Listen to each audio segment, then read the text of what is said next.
Let they which hate me see it and be ashamed, because thou, Lord, hast opened me and comforted me. I pray for you under the superintendency power of the name of Jesus. May the Lord show you mercy. May the Lord show you a token for good in your financial aspect, in your marital aspect, in your dreams and your ambition, in your going out and in your coming in your ministry, whatever thing you have, that certificate you are looking for, that academics you want to excel. I pray that may the Lord show you a token for good. There are a lot of people. Let chains be broken. Let yokes be destroyed. Let burdens be lifted. Let minds and bodies be healed. Let there be divine recoveries among your people and in the house. Do a new thing in the midst of us. Let the veil be destroyed. Let 1,000 fall. Let 10,000 fall. All over us. Open your mouth. Declare. Let 1,000 fall. Let 10,000 of my enemies, accusers, and adversaries, let them fall on the political scene, on the economic scene, on the financial scene, on the social scene, on the spiritual scene. Let them fall. Open your mouth. Declare. Say something. You must open your mouth. Something. If you don't say anything, nothing moves. You will see what shall become of them who said they were powerful and they were connected and they had no regard and respect for you and God. You will see what shall become of them. I declare divine vindication. Open your mouth. Declare a divine vindication. Be the head and not the tail, above and not beneath, and be blessed. In Jesus' name. Amen.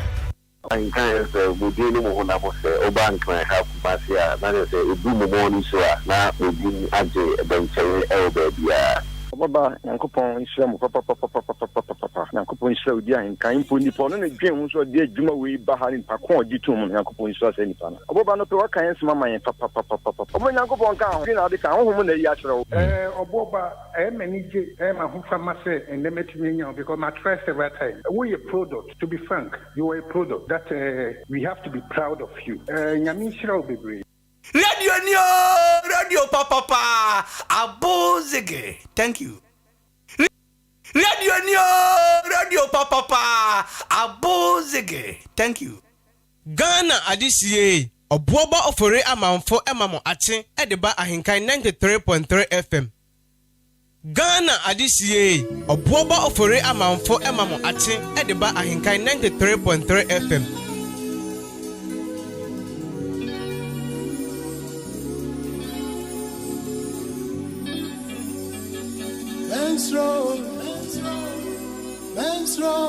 Ghana adisiye obuoba ofore amanfo emamo ache edeba ahenkan 93.3 FM.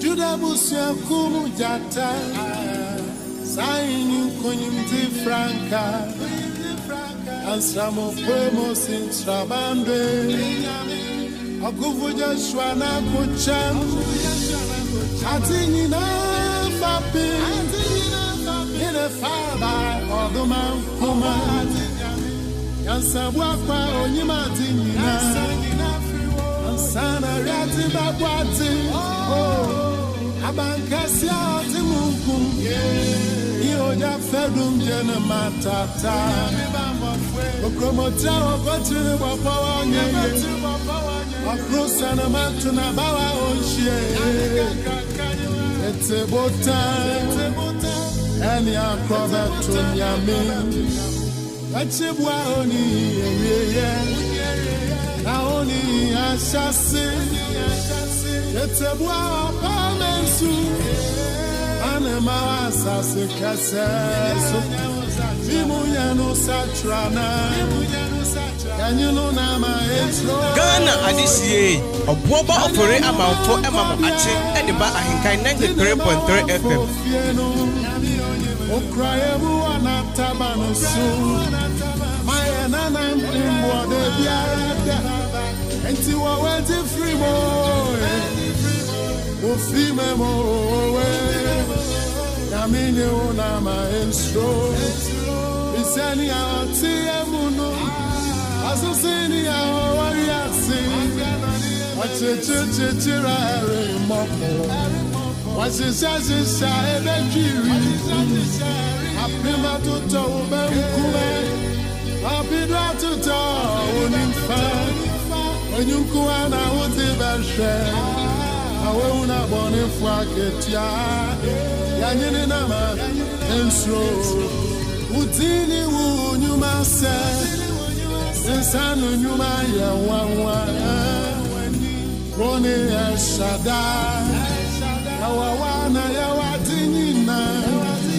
Yehova jirani chaso nyami Ghana adisiye Oboba ofore amanfo emamo ate Ediba Ahenkan 93.3 FM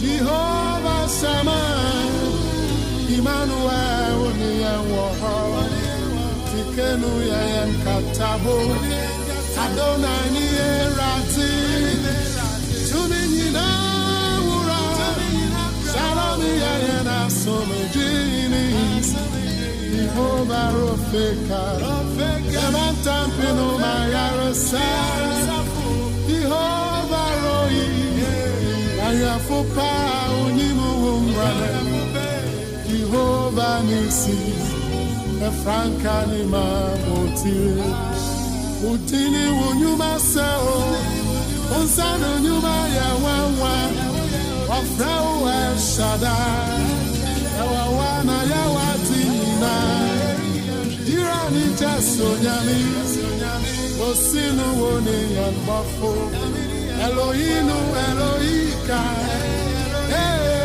Yankopon Jehovah Shammah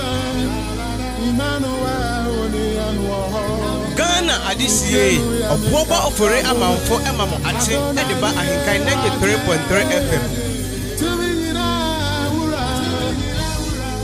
Shalom ya masumedino Jehovah Rofeka Omantampino Mayarasa Jehovah Rohi Ayafupa Unimuwana Jehovah Nisi Efranka ni Maboti I am Mensuro Mensuro Yani Yaminama Mensuro I am Mensuro Nara Nonyana I am Mensuro Mensuro Ghana adisiye Oboba ofore amanfo emamo ate Ediba Ahenkan 93.3 FM Mensuro Sayani Nyaminama Yesro I am Mensuro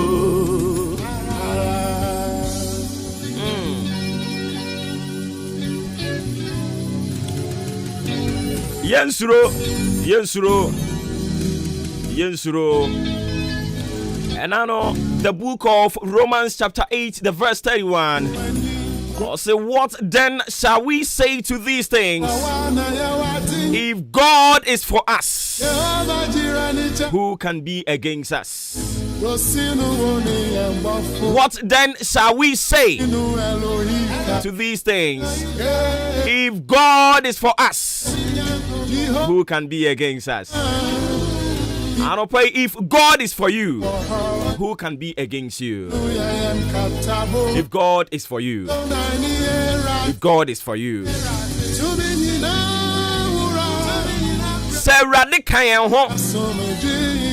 Na say radia to mu say ye kwa woni ye beko ye ba woni ye beba ye koda obenyane yen na ode yen aba atiasefo asase so a hwan eni nipa hwan ne maame wata hwan ne papa wata hwan ne baye bronsam hwan ne subirikubi a wono se obetumi ama yaka yen kete so ode yade ye bebubu yegu ho ode anim gu ase be kan asedem obeme ye nya aban amane hwan ya. What then shall we say to all these things? What then shall we say to the sickness? What then shall we say to the difficulties in life?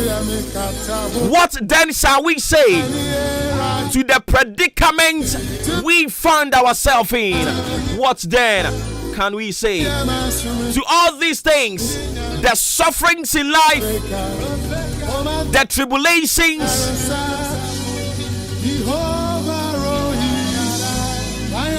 the sickness, and so many things, the disappointment in life, what then shall we say?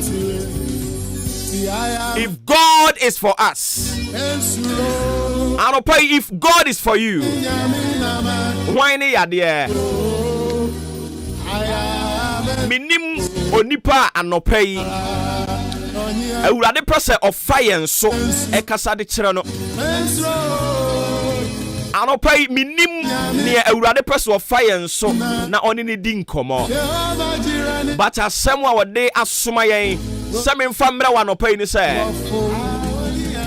If God is for you, who can be against you? I don't know, but I feel within my spirit to say, I don't pay any pebi air cock or yaumu, any pebi air tinisio, any pebi any that's what son, any pebi nuamo abraboimo. I don't pay. That is what I feel within my spirit. Na and also and I have a good news for you. I have a good news for you. If God is for you, if God is for you, who can be against you? No amount of tribulations, no amount of orchestrations, no amount of maneuvering that can bring down your life. I'm telling you, because God is for you. I know people are trying their possible best just to bring you down, just to make your life tasteless. But this morning, I have a good news, and the good news is that what then shall we say? These are the words of the Holy One, the one who created the universe and gave us hope. Who is the hope? Christ Jesus.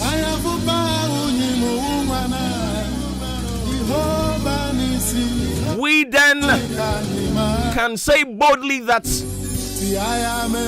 the hope is Christ. So the Christ is in us.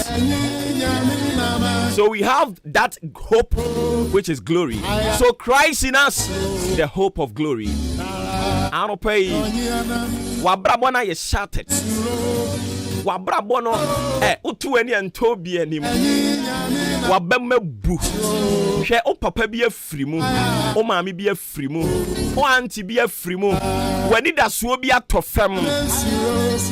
But anopai Awurade asem wo de nam yen so a wo se yen famra on say mensuro.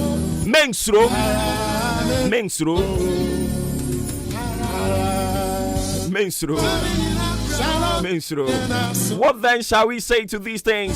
If God is for us, who can be against us? These are the words of our God, written boldly in the book of Romans chapter 8 verse 31. If God is for you this morning, who can be against you? I don't see somewhere a person with the count home. Now with the free a D and no pay and no. Who peer free with fear. As someone a person with the nante, as someone a person with the peer say a would come home. A dear Benny, a dear Beneka, a dear Benna Wadijaye, a dear Benny and Guasia, a dear Benny in Cantuswa, a dear Bain, any Hotre, a dear Benny Abrabu Muya, a dear Benny Metimewu, a dear Benny bad news. If God is for me, I'm not pay. I will walk boldly into my destination land. I will walk boldly into my victory, into my success.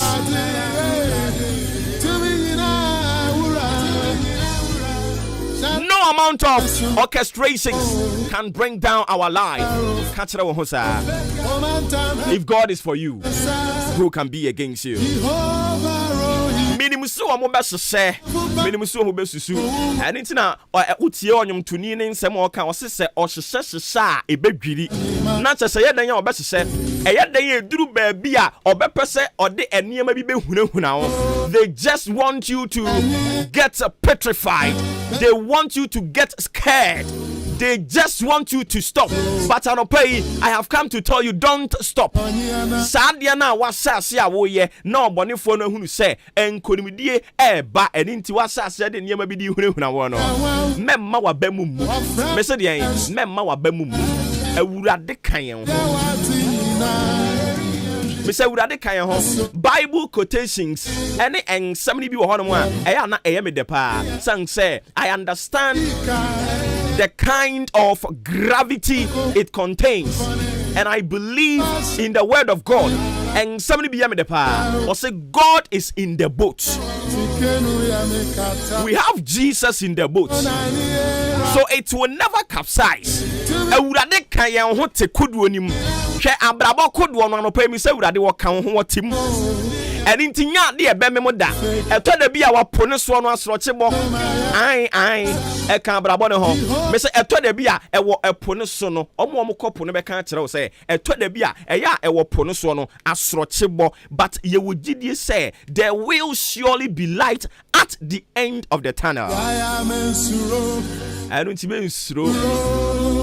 Edru ba bia awade ne ana nije ni timi tu free mu awade no hwe edru ba bia wutimi nu ho so ojetu mu so obeware be ma no edru ba bia wutimi nu ho so ojetu mu so obeware oba no edru ba bia wutimi nu ho kura se nkwada no wo mu sanse esu ne ban bia omo dai na dia wodi wani hunu ne a wonam mu no awurade penenim eni tiduru baby ana bamubu aba eduru baby ana eka wonko opese nka adwuma no wujai eduru baby eka wonko ana nka opese edan na wo ye se wusie no wujai eduru baby ana nka wo feel se nka kanwa no aduro sanse pressure a efiri wo maame ho efiri wo papa ho efiri wo abusuafo ho eba wo so no eto de bia na eso sene wo eya na emene wo eni ntinka unya ya nanka you end it. But I have a good news. The breaking news is so simple. What then shall we say? What then shall we say? What then shall we say to the difficulties in life? What then shall we say to the things that makes us feel so useless in life? What then can we say? What then can we say? If God is for us, if God is for us, who can be against us? No amount of intimidation can quell us. No amount of frustration can make us stop the work. We will never. Kachira won se emfa hon ne amena mu e wa awade yase minya ya awade ne da obonefo na hunu sani monyam bi ba obonefo na hunu se urade epese wo pagya ne ma eni nti wasase wode asroche a eye wo hia sroche eye yare asroche eye confusion asroche no person wode ba. That is the work of the devil. That is what they know doing best. But we are here to shock them. We are here to put them to shame. We are here to prove them that we have a living God, the one who created heaven and earth, the one that possesses all powers, the one that at the mention of his name, every knee bow, every tongue confesses that he alone deserves to be lifted. He alone deserves to be magnified. This morning, we lift God above all problems. We lift God above all confusions in the name of Jesus. In the name of Jesus, we speak against the works of the devil. We speak against the works of the adversary. Their aim is to confuse us. In fact, their target is to stop us. Because they have seen that victory is on its way coming to us. And into Oma Sasha, the confusion they ba. but Eurade Kayan Hui. Ye bedin konim. Eurade Kayan Hon. Eurade Adwuma no some from my Niankana Bamu Yabu. Eurade Pejao. Eurade Asemo, what they are brown or pain say. Romans chapter 8, the verse 31. Or say, what then shall we say to all these things? I don't know. What then? Miniminia won them, but I no pay near me can't say, a dear man, I can't sat Biana win them. Say, Radican Hoa. Say, a Radi or Can Hoa. I want to know. Say, Radican Hoa, eh? And go for bay, ya, but in could be about what fun. I didn't see anopedia catch on the say. The near my way, yes, and Quadiba frustrate you in that form of crying. Eh, 1 more year, so more 2 year, dear farm from a baby boo who are from crying. More year, so comedian Garcia de bar from crying. More 2 yama bonnet. Normal air shine, so when he may go as no. Anopedia catch on the say, 1 more from crying. Ghana ADCA Obuoba ofore amanfo emamo ache ediba ahenkan 93.3 FM.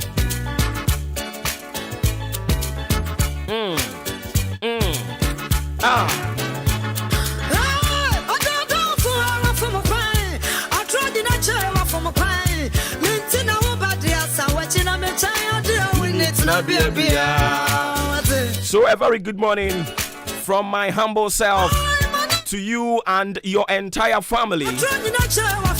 Musimutie and was sending messages here as a moody mate. I don't know pay. You're Thomas J. Small. Thomas J. Small. You and your family doing the listening all the way United States of America. More Michigan. I don't pay a church.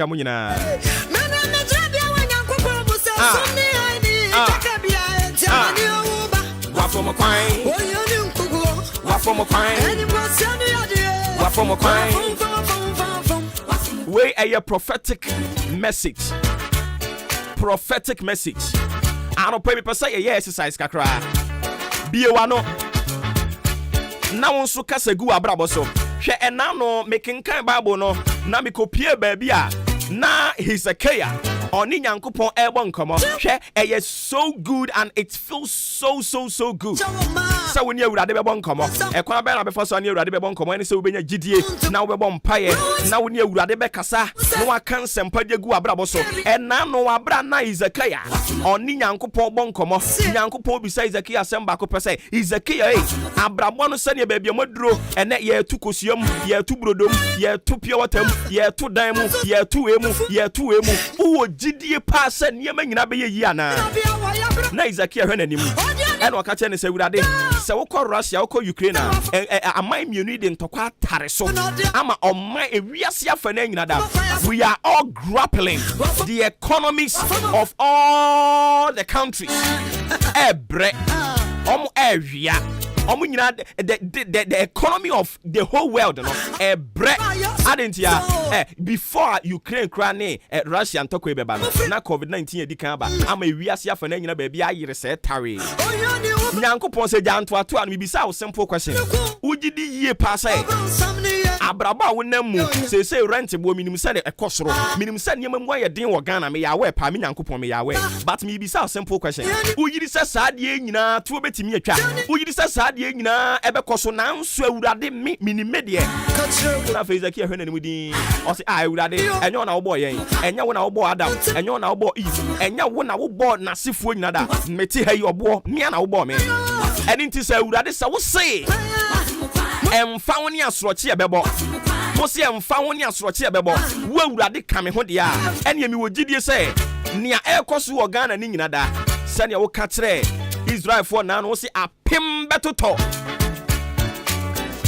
ewo mo hefa wam nsa benkum so wam nsa nifa so ebeye mpem du na won ani wanko an odi behunu no awurade asem a wo kan ye ne megidi enu ntia no pai ewom sa ho kire wo Ghana ewom sa brabo ni mu ayedene de but me ne masefo sane na anu Joshua kan ye no o se me ne masefo de awurade ne ye besom no ye besom awurade ntia gina asem di ni obeka kire ye no ye wo gidie se bebem enu ntia no pai ewom sa brabo ni mu ayedene de nkrofo ntimi ntua rent ɛwɔ mu sɛ fu ne bo kɔsoro ɛwɔ mu sɛ aban tata nkrɔfo nanso medie mi wogidie sɛ awurade asɛm sɛ ɔbɛyɛ me sɛ dua esi asubɔnten ho wabra enua nyina da ani da so asa na ɛpuruguo wabra enua nyina da ensu agyae tonti wɔn mu susu dwetire nkrɔfo so ɔman anim ayɛ den no saa bere ni mu ɛna awurade sɛ me mahaban empo ɛbɛso from ɛno nti anɔpa yi awurade me wogidie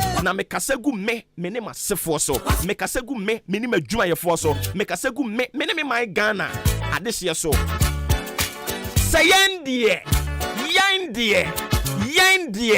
awurade bɛhyɛn animonyam awurade de adansedie de bɛbrɛ yɛn enkrɔfo esusu dwetire ne yɛn awurade bɛhwɛ yɛn sanse yɛ wogidie sɛ ɛyire so kyere so sɛ den ara adumu wura no onwu yɛn animu ase da anɔpa yi ɛyire so kyere so sɛ den wɔ abrabɔ ni mu a ti ase ma me sɛ adumu wura no onwu animu ase da Kristo asomdwie nkam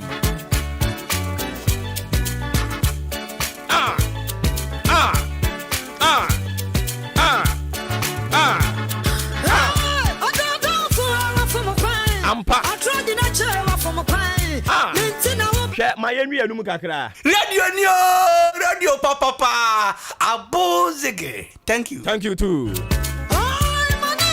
Yeah, for back on Radio papa abozege. Thank you too. And yes, I net ya. Mama nchiachi amunyina. Ghana adisiye.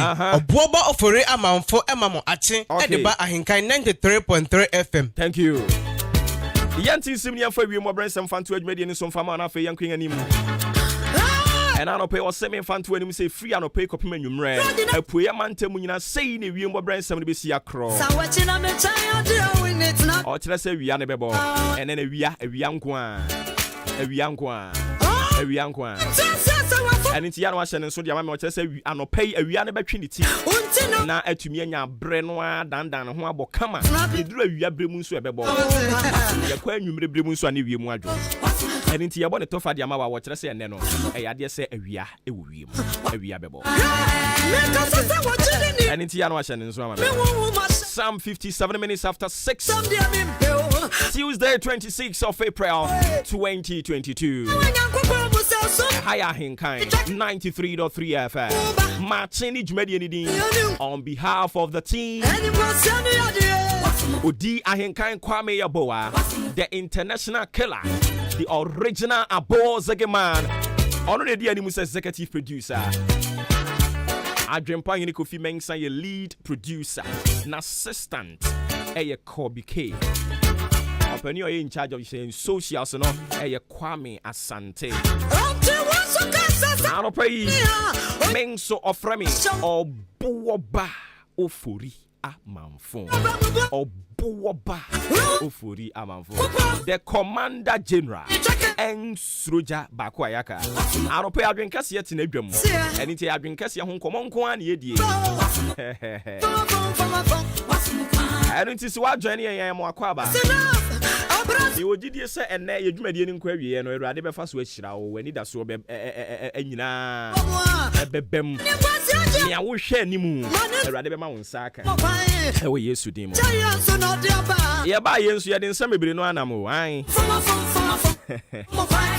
and crofo chere say glosak for one more enhye da ni omo chese omo ni case but anope ye beba ram nya di mu nkomo kakra di amount ye bebisa se omo nsem na omo ka se omo pay neutrality allowance no omo deserve ana so omo deserve oni mi so omo ka wie no 20 government institutions emu adwumayefo bebre no anso asori omo so chese omo hia neutrality allowance no ebi oyi no di free ho no mo a enkrofo bebre no a raise concerns and ra me kan bi kire o ebi mu kire se omo deserve se wo ye aban adwumayeni na ususu se emra ne ma wo kwan ma wo nye politics nti se wo ho kire wo a eno an se wo pese wo kokoye politics ana wa resign ebinum so raise another issue di aba se wo hwe yen constitution no provisions are what provide any some privileges ya or they ama article 71 office holders no a was that same benefits no ebi eko e de ema wo mo a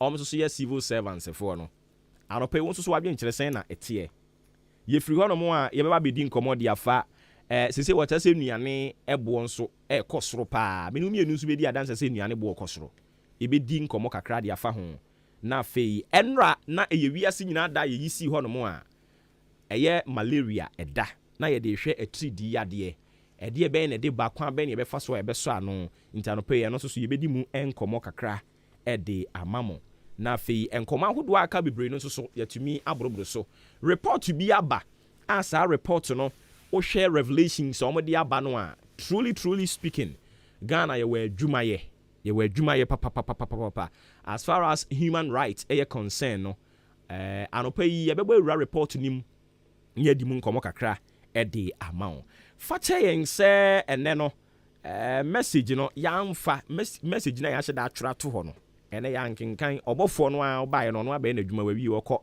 nti metrae sɛ mede foforɔ bi ɛka ho a it will be out of carnality ɔnwie amakɔ keka ma adwene akyerɛ wakɔnya ma ne nti yɛmfa nsi ha na yɛmfa sports ɛntoa so ɛmfa ɛma wo ɔmo wie a yɛbɛsan aba ne yɛaba abɛtoa so dwumadie no yɛ maakye hyɛ ne nso mfama yɛn head of sports atena se opani apo mbakɔ deɛ DBI fine ball yɛde radi ase na DBI fine mamnom sɛ mo pala wa no ayifo aban adwumayɛfoɔ ɔmo yɛ adwuma wɔ ministries ne government agencies no ɔmo sɛ ɔmo pɛ neutrality allowance. Okay. Yeah, because who said okay, so omunjina party ba ko na okay. Say mra ne mom kwan mom nye politics. Nti omo so mo pay neutrality allowance. Be say so mo saka na. Say na hunhia dia. E wo constitution ni mu dia wo so mo nsaka. Okay. Okay. But ye hwe ne esu ni mfa so bi mu a. E was say portion of constitution ye hu bibi. Ye hu bibi. That is it. Yes. And as a constitution ankasa kra na was to be been for was here because you practice your check. Yes. From 1992 be permanent. And Crunus on us minus mu by na by nyama bia na wo ho no 1992 no ebi won ma emu asesa e bi nso ensesa kakra bam ti say ehwe na tututu untumi ebi mu ahyase e condemn de be nti ne ma wo me but omo kan say no mo refuse article 71 office holders wo ho no mo a ye ma wo mo ala wano asam mo bet allowance nyina ebi mu je bet o de bo na furu kakaka no so no san je ho allowance o say bet na bon sanso juma. I tell you. Na ebi a yetua ne ka bosumi no. Say ebi a wa ye adwuma na leave abemu a.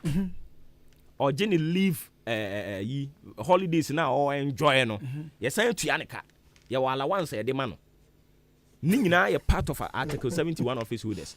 Na momo ji we no nyina obi no say man kakra bi a.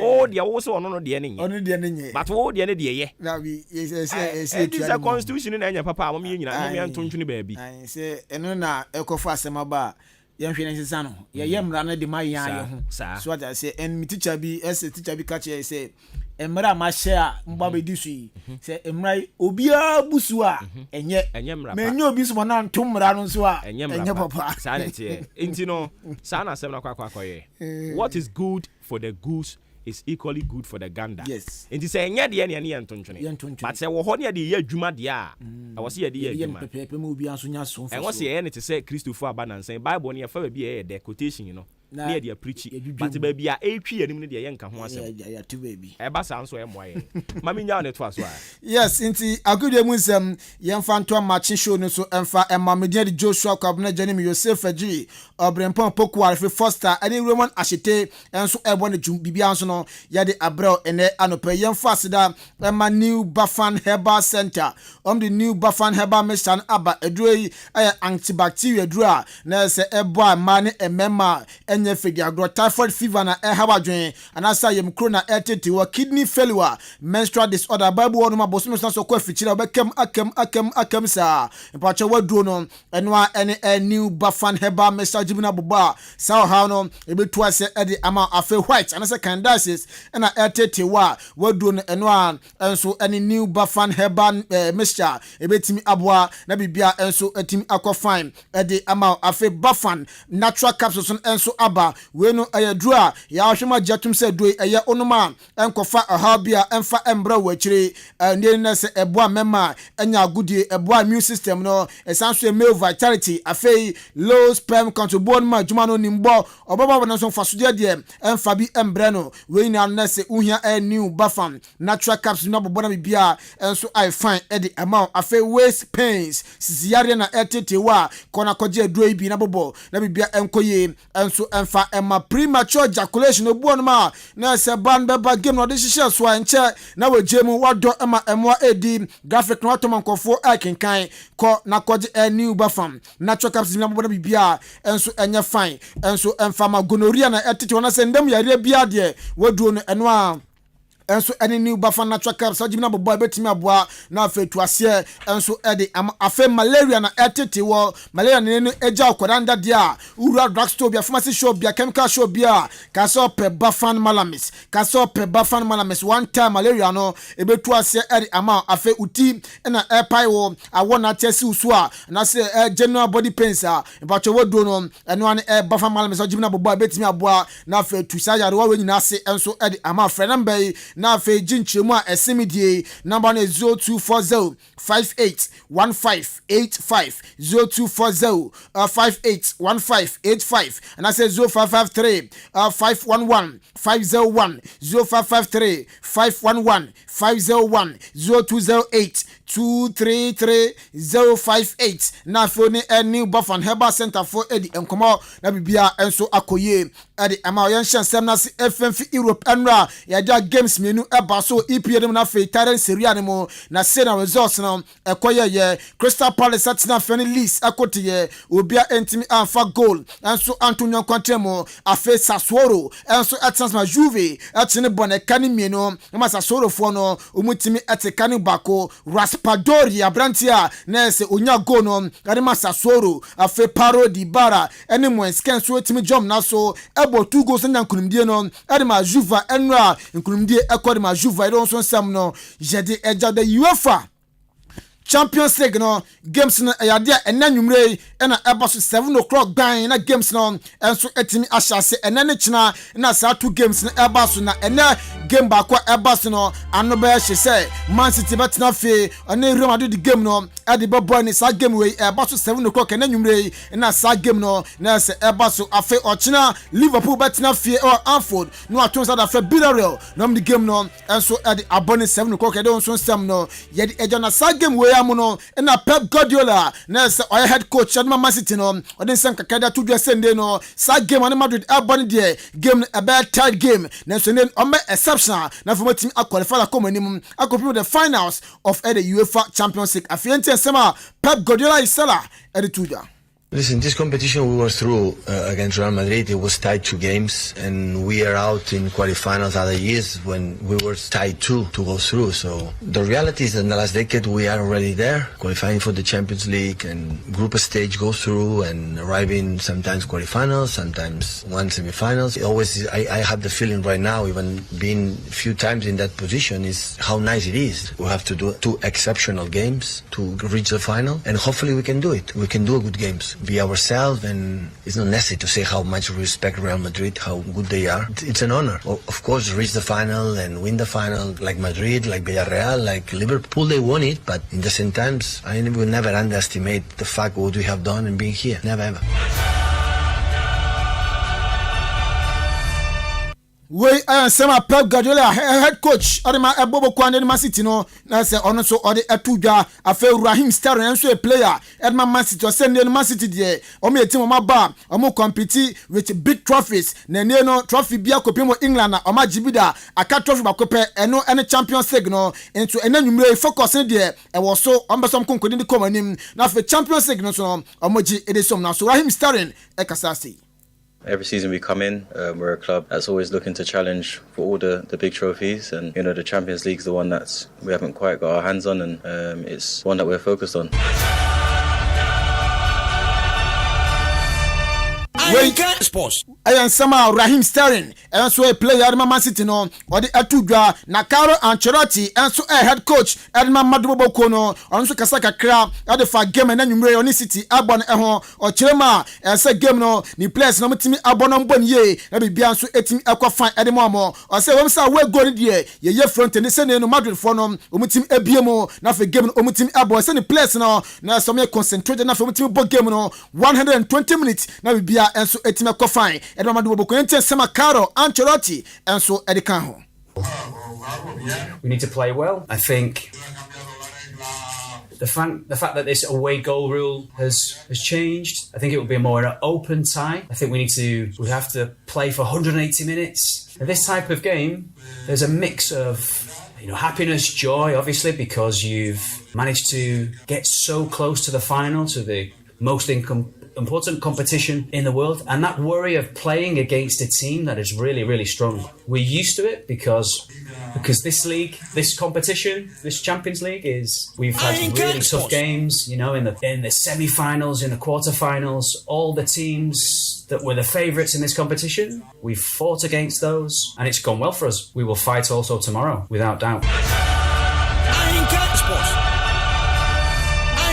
We sema Carlo Ancelotti no Spanish ne no explanation no so no etimi ekos wonum na Carlo Ancelotti asanka se game na se na nwumre omne bobokwa ne City ebo no na sta Branton Casemiro na fe David Alaba no ya doubt of Champions League game na so omne City ebo no we sema na se Carlo Ancelotti asan ede eka ho yenko piem ofi na femfisem no so no emfa ento aso na enu Ghana Premier League no outstanding game bako etimi atofo Bechem United etna se one Karela ekote game no akwa 1-1 Branton den ari Uma Bashiru enya first goal Makarela na for nchema Augustine Okra so beteka no enso na Bechema bibia so etimi akonkan e wasa game sunkunu mu table no say na esi etia asanego ko reading kan or 52 points Bechem atosume no 45 mediama atosume sa 42 Heart of Folk atosu enaya ono so 40 league table no na say asio no no say na esi etia ya 11 wonders or 28 16 position 17th no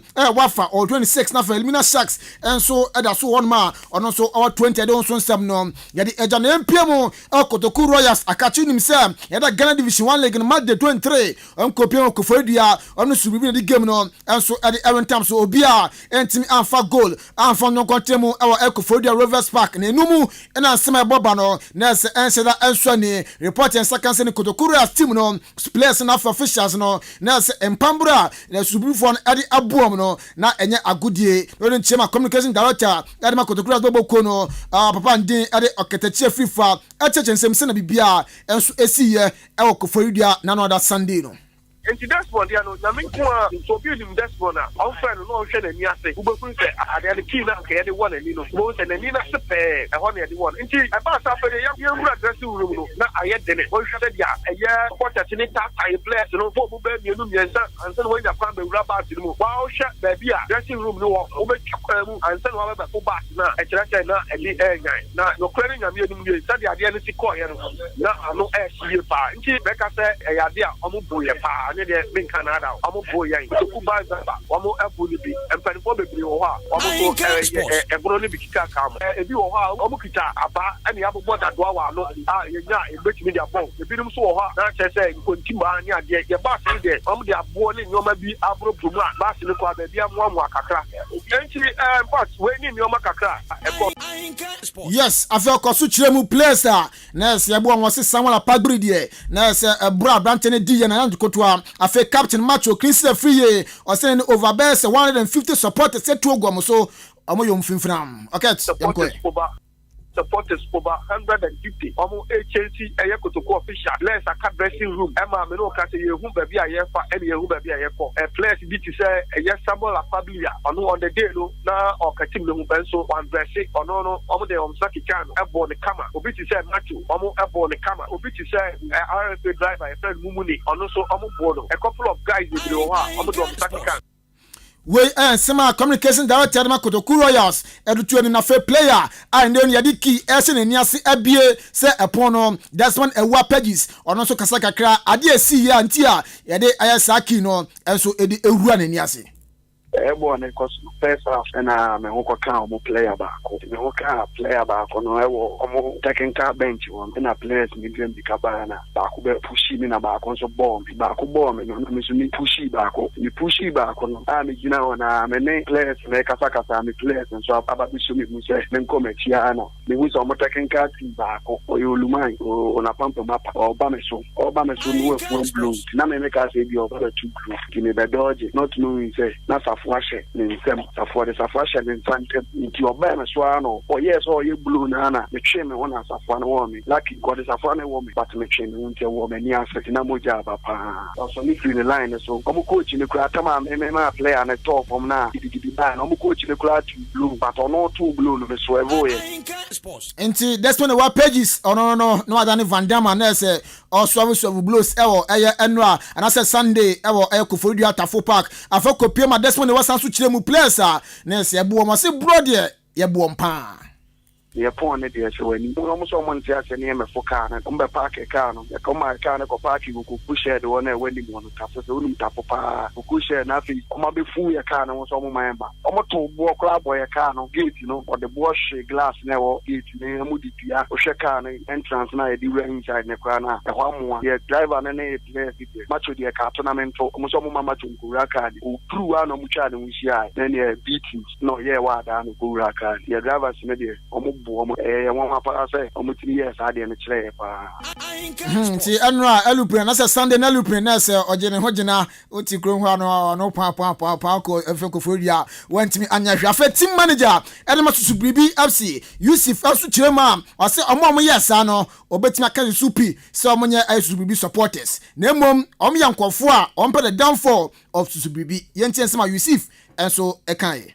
During and after the game, there was a bit of riotness in the inner perimeter. The assistant coach of Otokuro Royals complained to me, showing to me that some of the supporters have thrown a dirty water on him. So I went there and then calmed them down. But it was after the game that at 6 p.m. that somebody called me that some of the supporters has manhandled the team driver and then the captain. So upon our investigation, we realized the persons who did that wasn't the supporters of Susubribi. And then the bank ruler of Otokuro Royals and Kazani said there are people in Tafu common persons with VP FM. Even though that there are people who are there who doesn't like Otokuro Royals. We are still investigating those who did that, but the supporter that we know who has Susubribi at heart, who knows that it might go against the team, and for that matter, the bit now my Adwuma home from away. One year, sir, the Nipa Bakuminu and Sendia Omopese, Timuno in free Krumo, and almost these are said in Amran.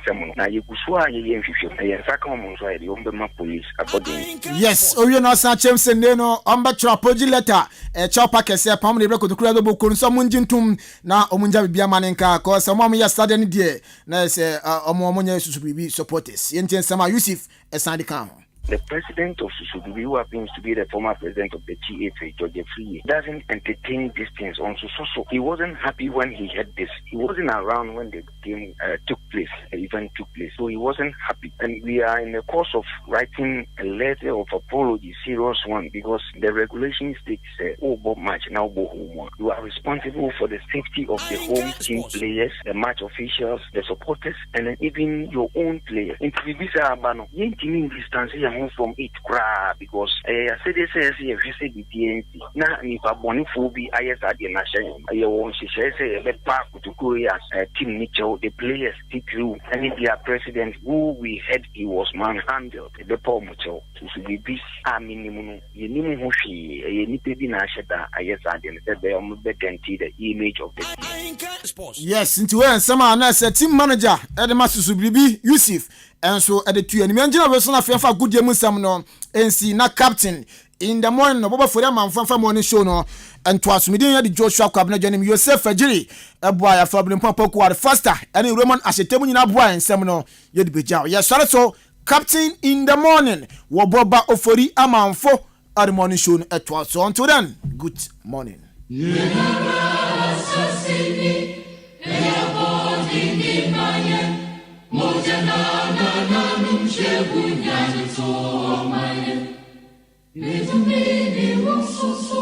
Say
And kind of within the Oban can have Basia, that is a boom morning show, now within Ajay, eventually, Elbabia. Baba Yankopon Islam papa Yankopon Islam dia nkan mpo ni po no ne dwen so de adwuma we bahari pakon gitum Yankopon Islam se nipa na Baba no pe wakan nsema man papa Omo Yankopon kan ho na de kan ho na yi akere Oboba manage ma ho fama se enemetimi nya because my trust every time we a product to be frank you are a product that we have to be proud of you nyami shira obebre radio papa abozeke. Thank you. Ghana adisiye obuoba ofore amanfo emamo ache ediba ahenkan 93.3 FM. Onye rabe du kwenyi bi ahade yanda embiri ni ha mabibini fisensa monye jumanu ndidi intina meleye bamili na nkemedidi danso me kope bibi dino anone me daye denanam amanya me uninya da ki yakontu sam asisisi ko shemu Academy, the Bina Menke, or the way you made on the phone. So the phone pack is with your phone. I want to guide you. See you, Walk Academy, the Bina Menke, or the way you made on the phone. So the phone pack is with your phone. I want to guide you. Shadi Mame, when I'm American, and you're in America.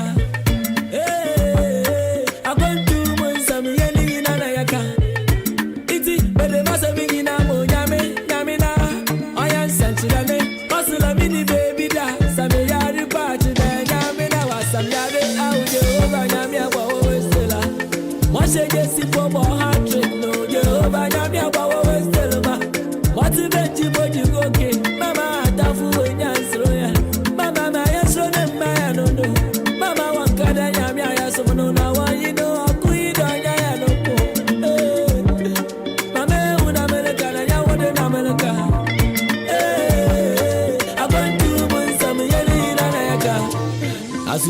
Ghana adisiye obuoba ofore amanfo emamo ache ediba ahenkan 93.3 FM. So the phone pack so your phone na wale guide do sisi ko show pro wake kana me ni na benke ono woni mi da on the phone. So the phone pack so your phone na wale guide do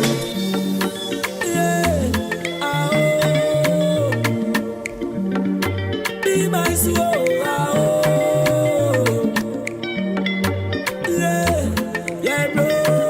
So Psalm 23 minutes after 7. Yeah, that's possible for now say.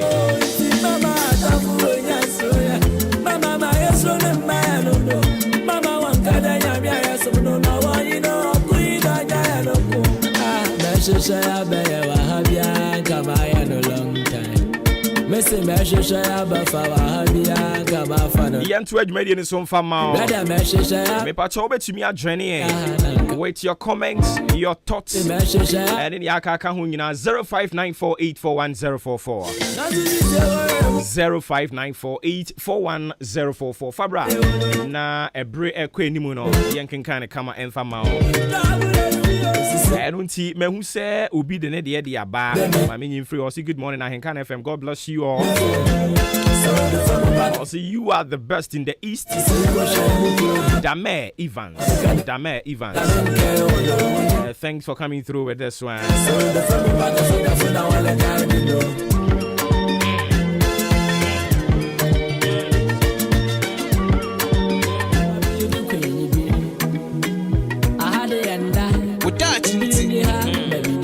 Into we not to say na just say we that into the 12 made in so the amount me patch afei na do feed na to ha no a higher AHENKAN933FM. We are broadcasting live from our national studios here, Kuya Frakoma, networking the globe with the help of www.ahenkanfmonline.com. My tune in modern Ghana. We'll be joining our honor with our comments, or thoughts. And so Eddie Afar 0594841044. 26th day of April 2022. And I have another matching here, Bremo. On behalf of the team, Odia Nkan Kwame Yaboa, Adwempa Hini Kofi Mengsa, Kobi Kene Kwame Asante, Ofremi Oboa Ba Ofori Amanfo.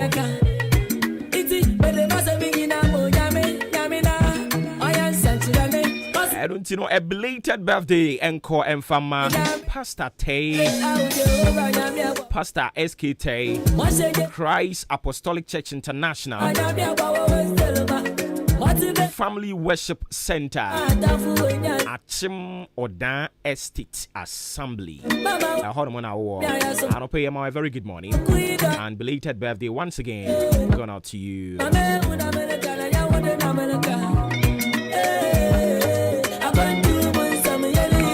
We so see a friend of Daniel Yaboa Ampabing. Daniel Yaboa Ampabing. Or see a birthday. So happy birthday and confirm now. Daniel Yaboa Ampabing. Live to be 93.3 and beyond. Signing Brown. Hey, what's going to do? Signing Brown. Very good morning, going out to you. Signing Brown. Why you sure say we need the mama no papa? I sing kumya de mao.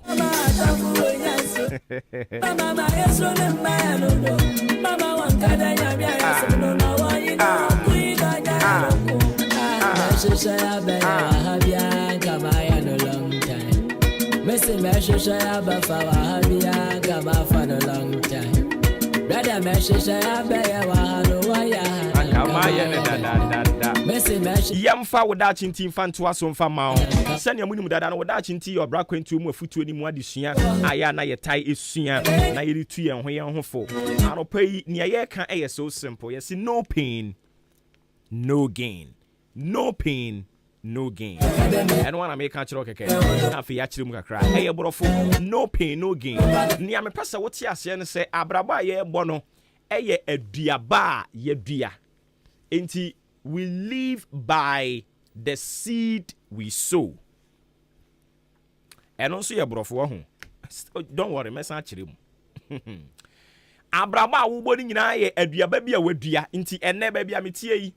Anya say me 15 years na betena ha me dia aso aduaba e na aso eni nti se oti wo mu se nyankopon de adom a chede ne de amawo se ensem twerɛdwuma na wopɛ se wo be ya ontena ase wo dem emfa wo nsa nhye wo dem rifam na wo nka nkyerɛ me se by magic out of the blues ekwan bi bibie e de amawo wo betena microphone achi wo be ya adwuma na wo be nya akwanya aba be yensem twerɛdwuma no. I was say we go through the meal. I was say udi kan dia baby ansana utwabre aso. Edinti say ye fuo to say afeso na obi a ye fuo a omo a wabra ye fuo ye dua buro ye dua banche ye dua we omo dua bi no ebre so se ye twa obi a ye dua buro otimi dua bi no enya akukuduro efa sekan ne kenten to ne kon ho ebo wura afuo bi mu etimi kotwa buro ni bi na wode aba ne fie wabra onya asem onipa wabra na ye dua buro wabra na ye bu mfrumpa ye di ahim ye koba na ono wote ho na ye koba ayiko ni age ne so kobra ni age ne so no sa onipa no ebre so na se yesi ye kwa buru twa akotwa buru abeno awe ye kotwa buru abetoto awe a sa onipa no onya fuo bia mu enwura ni amepasa wote ase nyina ne se oda tinti abraba ye bo no ye ni shortcut bia wo ba bia was said who go through the meal. I was said quite no a year recognized by the Holy Scriptures. A quite a year recognized by the Holy Quran. A quite a year recognized by Nananomono. Sa quite one was a faso. Nanyankopon wo ho kwan say anko oba fa ye funua obetimi amana wade tie. Nanso se da bi. Oba fa ye funua memana go through the meal. Memana go through the life process. Enti akola no from one stage to the other. Na fe finally akola no ba ye fetus. Afi yeso abeda ne abofra. Eno kra no obeda ye funu mu a kakra. Kopem bra abosome nkono beso ebi mu de kra boro so. Eye process. Nenyankopon wo ho kwan senka onipa wo a owoto ho no ananka adekye no ano akola na sori nante but awurade said there be that is not the recognized process. And it is akoda na ye wo no a mema na ada ho ache kakra na wo na brabo mu mpo no obesa ase se oria o sha ase se oria afi o sha ase se obetena ase odi firi ho no a na odi be konante ye de ne tata a process. You must go through a certain process. Oh, yeah, I'm so be jump life na bra. When him begu ase. Me say, oh, yeah, I'm say, free one. And waku two name mu free one. I'll be caught 10. I'm so bet yahwe. So, oh, fro stairs in pa stairs. Oh, fro dia kosroa. Yasu say 1, 2, 3, 4, 5 and son we drew ho. Oh, yeah, I'm say, oh, it's no name. Akwa kojina the stair number 5 obeti ahwe adentia because technically no I was say utu na ba ko esi number 2 so no akwa number 3 no akwa number 4 no pain no gain emrantie ne maba wa aba na nsan impa adwuma enye omonko ampo empanimfo maamefo mpanimfo no bebre no atwa omuti sese omunyina ate asim omuso ye maayoa okwa santemantemu a wo de musuo mo ne kofre obi ma ana maame obe hejawo a ye nyina ye twa yetini a challenges ni bi ne nenamu no abrabo nyesa abrabo ne se ubenya abotre na waye wo fam de na wa go through the meal se ayi amanyokuofo impokra no omun suseye mu no me de ya na me de amanyokuofo no de ayem emfato ho de ama because eno ne nia ye no omo te community ni mu a ye de omo ye nhweso de a wo bete ase yie unse na nse omo chase omo to aba no omo the process bebre de baye. So the process number 1 I was say we recognize and a card bearing, not just a card bearing member, but I was say we will be a active member of the party. Requirements omo de baye no. That is the process. And Yama, I was a who come and son your bed to me say brabe party chairman and I'm brabe party secretary. Your process if you was a who come. I was a active member. Now also contribute. Now we are recognized by the people. And son abeti me akwa standing for a particular position. Our party nimu. From the human wisdom po. And to say anything I no. Na ubetimi escape the divinity wisdom unto me. Awurade aye nhyehyeye say ufiri ha no akɔ ha ufiri ha no akɔ ha no pain no gain ɛwɔ sɛ wo brɛ ɛwɔ sɛ wote adeɛ no a woyɛ no ɛwɔ sɛ wote biribi wɔ mu sɛ ɛtɔ da bi paa na wosɔre aba adwuma pa wonya yanka. But we are pressing for the higher calling. The higher calling is what we have envisioned. We have envisioned a very great future. You can envision it, but you can't get it easy and simple. There should be a certain work. I was say we make investment more. I was say we could dim Bible na no krampo katre yen say and now David say me mfa bibi mfa ma for ye ma urade a wabra enka makoma. No pain no gain. And now pa na e ka me last money na sa last money na we say me yidi ma obi. E mom nyankopon so be so na sometimes voice si bi ya o keka kire ho so ya na mu ya yi pa o. Na nyankopon nim pa say won susu sika yi wo hia or say no give it to somebody. How? No pain no gain. And into your software, you don't pay heed to the voice of God. Now challenging the voice of God, you will never see the breakthrough of life. I'm telling you. Me say Dano, misika na ka o me ho. We are singing no penny sika na ka o me ho. But that very day, ni Nyankopon say, "Masa, say sika ni yi fa komo obi." How? Na ebusuanfo, me yi say sika ni komo obi no. Baby be flibo ba ye kra no na medwe ho amenti ase e no ema me hu se sa no pain no gain no aye ka no e yade a e wo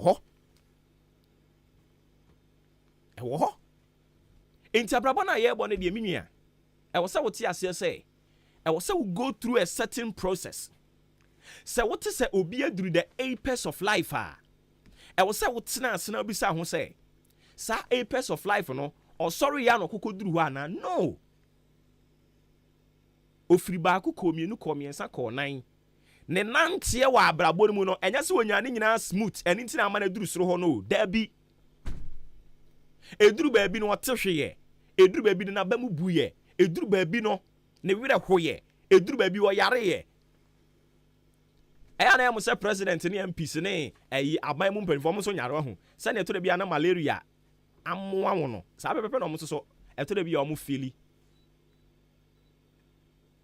sa pepe disappointment ne abamubuo no o mo so o mo go through but nia ema obi a wedding konim eye soronko ewo ne wani nkonim ho ne se nia wedding konim no ewo na hwe ase ne abamubuo nyina mu no o te ase se no pain no gain na all press for the higher calling eno any the ultimate assignment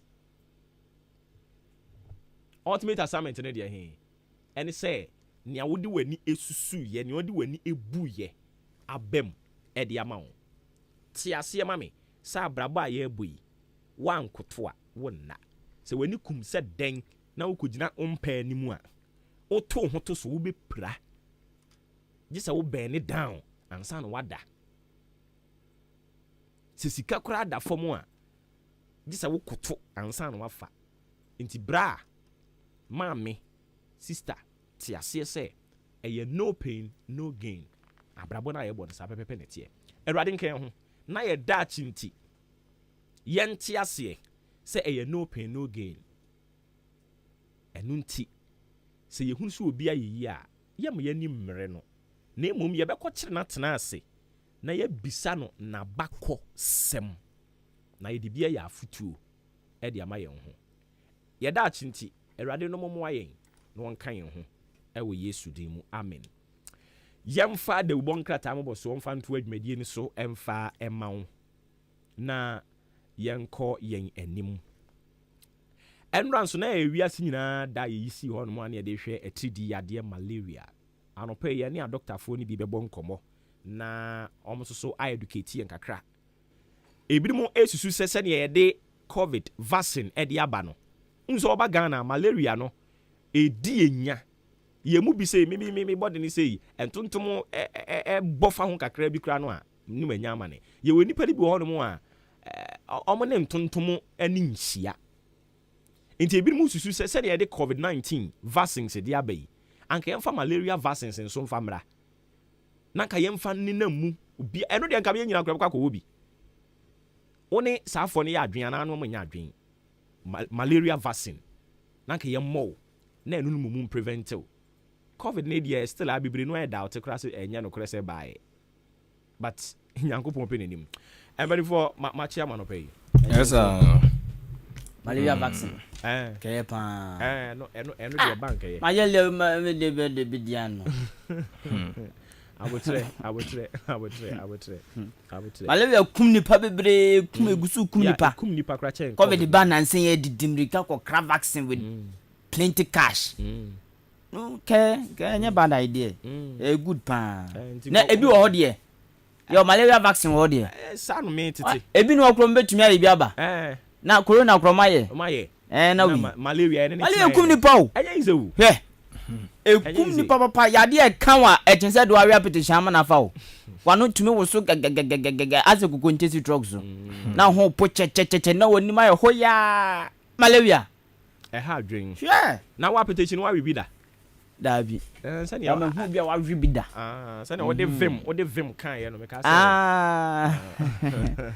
mi hwe ni din malaria ne de ya reboni o but say yam fa yani nko ho dabi fa yani nko ho dabi ana me hunu se nkrofo bi hunu se omunya hu sika ti se covid no so obenya hu sika dia and we pay attention covid dia ba ye obi anum se wi ase nyina na then me chimunsa for kon achikura unza de na de wo omo no use strategy omo twensen ka abrofo no e de be wom omo ni nya de be wom sa na na ka o matete o machi but minimum se mo be kai amaka wa hada se yen get ready ye better cases of vaccines are expire ekoto egu oh yeah o kai se mabeka wa hada oh let's say bebe ekoso so yeah enti vaccines a yakokra ba na okwa santimanta mu a yesi asei ye be koto egu oh na bring central ya price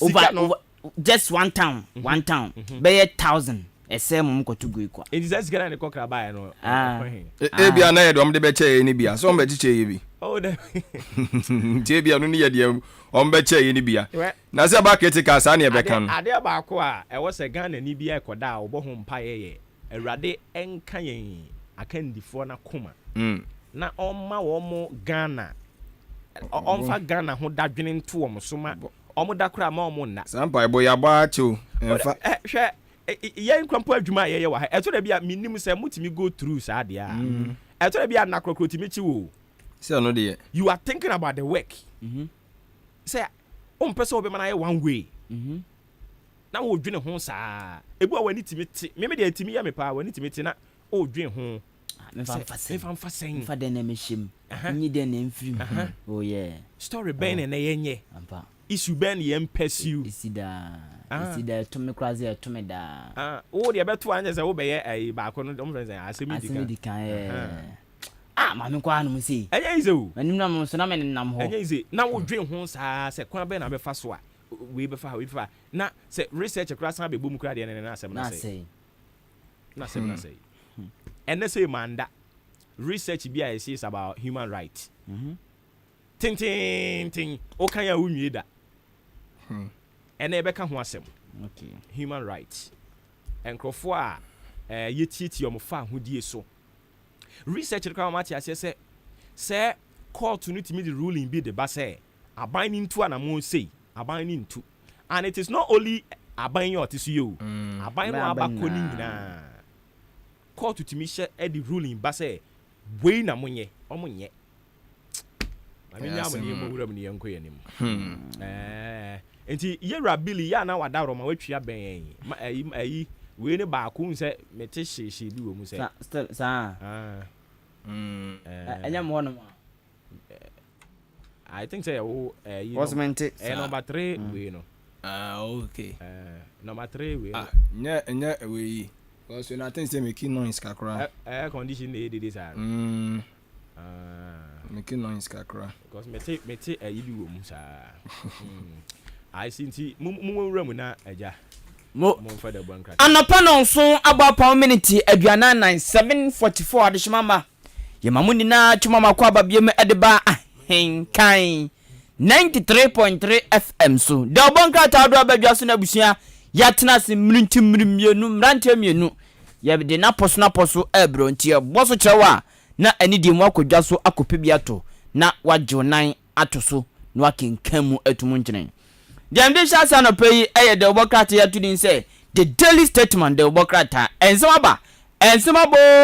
ba the ababeto joni African Development Bank ayetwa ntiafen AFDB wom de ababeto jwa say ebibreme Ghana eni aman bia yenya krado say enuane ho beye den papa enti yenya krado yenhye sapomusuo enuane eho beye den pa kane mampani owura John Dramani Mahama so waje atumsa enokra COVID-19 ene Russia Ukraine tukwana edesikasemu entutua anwene siaba waje atumsa the daily statement ene de sasem wi ababetudwa na zakwo o ya padi ya kana the daily statement na na bi o kana asem de asemo enti kakra the daily statement edibaye eno no adesima made obakata mede atoaso amamo eye the Meridian na Meridian the obakata no de tugwe kire mu se wonsa aso eye ahobambofo no awonum adon eye police kuo no mako enan omonsa aso mumu awom susu se wonum buliovana amanfo to hye so adwo musika akronfo renfo edo mo agimu no omse sa ankrofu omoka ho ahobambofo yi wo wie ya no ene wose eye koko board fo so ma sem bia da asandi bia a chese omo egusu atu wana mo no wo chese kwoto ahye nkrofo mako enum bia wo chese omo eye adansidifo ede ma owura opuni so mepiem na wonum so fo ma no disem emfa emra enwa asem eda the Meridian the obokrata no enso emu na eye twetwerefo panyidima New Patriotic Party MPP amanyuko no aye owura JB John Boadu ana wono so ebo kokoi ese eye abato no omba beto no ewo ekuo ni mu no wa wunim na bai wa se obetete abato no o ma abato no wonto no o ma mu enya kroje o de basabasa ye bugabuga ebeba mu no ana o ma ye krado ombe yiwadi ombe yiwa frikuo nim na ahwe ade wapini ho wode ho asem enso ede aba owura gabi ochene da ako dodo na so ye prime minister nimfonyi da ana wono so de atudwa kire mu se dom ketwa na gina sie o masie eso mbefa kwa bia so ama 11 no entimi nya adwuma Ghana hanom no o se ohun ni se we ye kasa bidie ay amanyosem na manfo de ye nsem papa bi anim eni nyina so papa bia ana ono so edway atudwa the Meridian da obokrata nimu nsem eno no mame nko sikasem krata ba kumumra the business analyst bo amane akire se owura ya fa no Austin ono na oye labor expert osi he se wo ya dwuma ya en demand bebre ena mami wey ba frati ura account of mami ena mami skanto wey dabi osi sa de no time tia yensusun demand waka the business analyst the obokrata mano pay watufu ti fabi tu ko tudwem krata kro ya bo amane se Association of Ghana Industry 20FN AGI woma bokoko se enyoma bo ebekosro sa ebekosro krata fato so miansa ena the business analyst edi asem yaba wom di panyini ba kwa wagye no coat abo ne charge ne fita wayi ni tiri won hyeche emfoni aba betu anum sia no peya o che sa asem yi mu sanso ana aban no ebo amane akire se you say wo ma je penie se obi akwakoye adwuma alawa ne sanwemema no wo mu bedi hu dwuma pa ye a sese bibia betutum kratafa tosu mienu eninum ena the business analyst de obokrata no ebo sa amane ewi dodo na ayesikasem ne nsem bi eno no na asimo na de me fidie ye me wa kra de na the chronicle the bokrata na me de ato so the chronicle kyerɛ sɛ owura opuni ana dansidifo a wɔnom edi adanse ade ama no ɛwɔ na asɛm akopie mu ɛwɔ ɛyɛ asɛndi bia no emu baako ɛna de tu dwachem so owura opuni kura mo twena se twena boɔ so a mo ma ne ho ntoni saa no oni computer kura wɔ no office u computer kura no oni bi ai wɔ se computer kura no office no bi nsi wɔ a kyerɛ amanfo gusu a twena se si wadi o man sika ɛnho asɛm bebree da bokrata yi ɛde aba AHENKAN9 man panyin owura gonja soja srem sejata bari bambo de se kon John Dramani Mahama fonyi da ha ɛna wɔka kyerɛ de se no a ɔno amudi ahyiamu wɔ ɛyɛ US man mu sɛ COVID-19 wabɛha yo wabɛha bibifoɔ papa ma bibifoɔ wɔnom economy no sisi ebunipa enya nan ɛna timi agina so ɛho asɛm da bokrata yi enso ɛde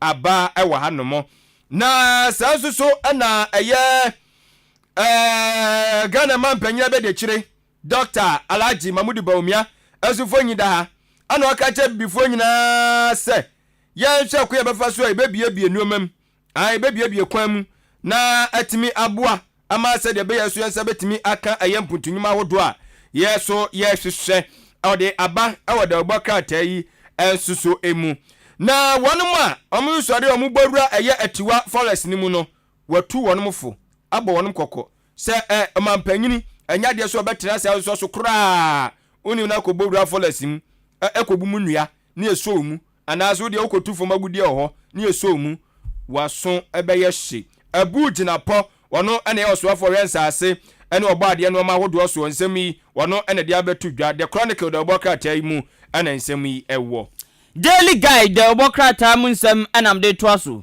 na yeso manfo bi atintim nkrata foforo kra mono kra a wo mu di tia kane maslog fo panyini pa a wo mu di charities apeso ya chese enwe bu on ma sema me no wo mu anya nkwa e so pe bibidi si anan se na odu kunu se odu dan yo se odu asase yo obi nkire na odu akwakosia na surety Daily Guide obokrata ena kasa asem we mami ye di nfoni abata ho fefefefefefefe na atiwa sema adwen ka ye dia wo mu di atoso wanum se ni se wo mu chema aban no ompene so ne empene so china atiwa forest no wo mu nyintum ehun sem ena mu de osoafo hwe ennuane sanuamnuama no so onimnyafo Samuel Abuginapo emfoni abata ho enhwemu fro bi akoso a eche wokrata emu se Daily Guide say research bi akoso na research ne kire se wa afimpinu ne aduonu 9 2024 abaye beto no NPP amanyoko no bedi nkunim na emmom wo mo betwum ketua bi wo bedi nkunim na twena betwum no ebe ketua bi nti sana krata no edi aba ene anopai sanso na Ghana mampani na nado dankwa kufado wabo women entrepreneurs just a woman kasa ye woman nyuma bi ne nyama wabo woma baso wabo ebi no mabaso pa se womo ayade Daily Guide the obokrata eno no the founder the obokrata no anamede ebai na wade atudwa kire mu se entridi yale malaria yakan wasemi wose malaria no se wohwe eye GDP no so a chese eye hwere sika pa na de ko agichemu ni ma eye agichemu ensia ana chese ye hwere ye ewo no ma wode ho asem ede aba na owie ya no ana wo kire mu se osoafo hwe ensase ene obade no ma hodo eso onimanyamfo Samuel Abdullahi Janapo nimfo nyine ewo ha ana wode atodwa e kire mu se ne nsatimi aka report on no fa eye Bulgarian wonamo embassy yesi asase no case bi aba ho enti enwa asem enso ne nsatimi aka won krata asem a obefiri ase atu ho anamo Ghana Water Company Limited for na wonom soso edi sikaboti a wonom hwere ye ewa afimpino ene aduonu mu aba montre so na omo chese no eye Ghana cedis no 938.83 million Ghana cedis eno ene eskaboti omo cheso omo hwere ye a cheso omo twa wonsem nyina enso ede aba Ghana fo nso ne ama makwanya se wonmo fo musika mehye eye nnwuma wodu a wo US man ni mu tie wo Ghana ha na wanya sika tam na pese wo ye investment a naija wo de akọ USA omo che so mabie kwan mu betimi de ababa hye omudwuma de awodo mu na so etimi anya mfa so buduo kama na etimi enso aboa wuye pa na atuasem yi ene de obakata obi atwa ne se de ote ase we nso de abatere se sisi box site bi nso kura dwumadi be kọ so wo ho na no mo te se baboa Ghana fo pa enti wasem enso the founder de obakata yi de aba we ene nsema audio bi eka ho awde baaye ewie de am de toasu ne de obakata na poso ya te akua Afrakuma studio AHENKAN 93.3 FM yani yesi no enie the new crusading guide the obakata na mde peso am abusua ensema ba nanso afoforo apiem ewa no musenie yesi ukọ from mantam a endoda na ye wiase ni na tidida etidi ya de so ma urade nyankopon wo bejo ho gina papa on krama ya de achene da krama obekọ no dor mo no po checheche na no na wososo na se ya de no anodin sa na etidi ya de no etie enso mu a ewo so papa opa obe fita he utipa obonso wadwe no I confuse ebiem bonse wa o twontwom na o wo so gegegege etidi ya de mi dwa papa na nini na echi na eteti se wiepe na san ku enu nti se du ne da ye ndi ne ho agorokora endoda okọ from mantema ye se Ghana Health Service GHS4 woman world malaria expert ene enkrofo do bi sie dwabo dwadata ewo pon katamanso awom di dwumade kase hye so awom bode research romanfo etidi yade eso ma be yo sei udi agrobekun enom chetere wo ma fefefe the new crusading guide the obokrata no atwa mfuni e dia ba efepa na yase krata se owura mrekuduka papai aka ni pen se aban aye krado a oba be so small scale mining no obeso wo masene ama wo aye adwuma the new crusading guide eno no no onye heli up no so masene hey kugisi mame show ho no na me yi you know okay mama mo we your freedom in truth the bucket I know your daybreak nke breaking me anwa unim to sa I give you my heart I give you my soul right. I give you my body I give you my name you take me as a fool uti asemo kana tuzo boss story pan say nkan yo you go break and we dey wa break day no ti day break anie day break na dey atudwa awada boka temche mu say dum jakuo no won mo panyini baako anu aba abonten wo kasai anu wo say wo maye nhwemu bi na nhwemu o mo ye no mahu say ukopie mu wo vivri mantem mu a ka kwanhia wodo ekoso no adrobafo no bia so wo mudi wi tofen wi tofen asu won omso mo ye den o mudi wi tofen enfo na edi anya adrobafo no to mudi ana fo mani so na jesi otika na nimu na nisu ye no who are you be na ku be tofen de na nu na ne swa brown sa o wiwi but ya na gbrai to ne ni ye no four eyes and was it drivers killing passengers with we toffing hey anti eno asem no eno ode aba na owie ye no on say France for so ma sa kwato ababie mu enti o mo to ababie mu no de oteso no asa wene Emmanuel Macron wasa wene enti we ni mpre no nso no na jeseja on na nadan kwakufa do mutra yiye te wa na nadan kwakufa do ofa tetefon ni bi no say akura say yesa say matrinko osi mo ti isi ade France man panyini ana na nadan kwakufa do bona baso say eja wasa so etimi adi eye enkunim ni mpre no eso say de Ghana fo ye ma no sabepepe ana France fonso ayama no ye akwebeje jimenne kogusi dey break yenko dem dey trust you the anchor the obokrata odi mpinifo twotwo uromfo ni aba na ensem na aba na ebinie you see big push for small scale mining ya dinka boso krata ya sande ababim ya see kanema pani owura John Dramani Mahama owura dufo ya na adwense nka oba be na running mate enso owura John Dramani Mahama say krachi we die mempeno senepa masole emaso and into a reject no atu baby the uncle and a boss amanye we and some of repim no and my boss with the amount do don ya brobro so the amadi to subiam amawo aye the Daily Dispatch na watchera say senkene ene yam no kasai ana abato commission ma mi jemensa ne na pamfo eso Ghana fo enkoto aba ana ke ekoto aba en kamra se be dafie kunya no susunsuanso no sei ana ka beye watchera say eka MPP fo kamra se be dafie kunya no betime nya wo ha ene aduanan num wo ha ene aduanan num 145 ana wase kogidie se MPP mra se be dafo ebenya ede afri enkunya no dodo na ewo ni nyina so eye ahanu ene aduoso num 275 na chese MPP timinyam 145 dia na de okoduo wona kro no na wona kasai obi busa so wano no we are director of research at presidency se mampanyina tena yoko no mampanyina no eye hwehwemu ana o cheso aye san hwehwemu a wade we enso ede aba no ye frɛ no Dr. Owusu Mensa ono na ye hwehwemu no nti dog hwehwemu no ana bi mu sɛ yo yate ana wasan so de ababiem ono kuro ya o oru Owusu Mensa dog kan di ho ehia no pa abodin na ya mento ntwene ana wo se MPP betime bu nwatwe ni mu sɛ gyan ombe bum kra nwatwe no ombe ti wode aba na enkranpupuni mantam so afo no monya 400 kwata nie ana wo tire mu sɛ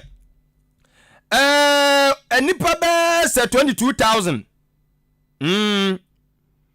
22,000 omo spare parts dealers omo ewo eye abobloshi omo nyina omo betu omo bacho spare parts for ye nya adwuma wa abobloshi ye wo abosi okan yo abosi okan da bi o hini tie ho ne ye wo me mate abose okan mate eja yeso ye de nti wo ye ti kumase omo kana abose okan abose okan yes ye tu omo afiri ho de omo akwa afie nya aden a omo so bebe sen 22,000 nti ye de omo ko afie nya nti se ye peka ho ne ma to age se ye san kwa afie nya ene Henry Kote otu omu wi a o de wafo adi fam otu omu wi a hemfo na aka wo mo otu omu wi a se otu je nefo ena obetu spare parts nti bi de ba bia me mani ato abe CMB ana ahwedefo ala ahwedefo mzo location wo dabi uko CMB a baby ama no edom tamam debate ona na edan ho am fra no mo bibi om short ni bi om de fra no there sai CMB on mo na waka om fra no mo om kiswe se kiswe no yin fasa eno no wo odi call to do side ho no mo no edom sai CMB on mo no je se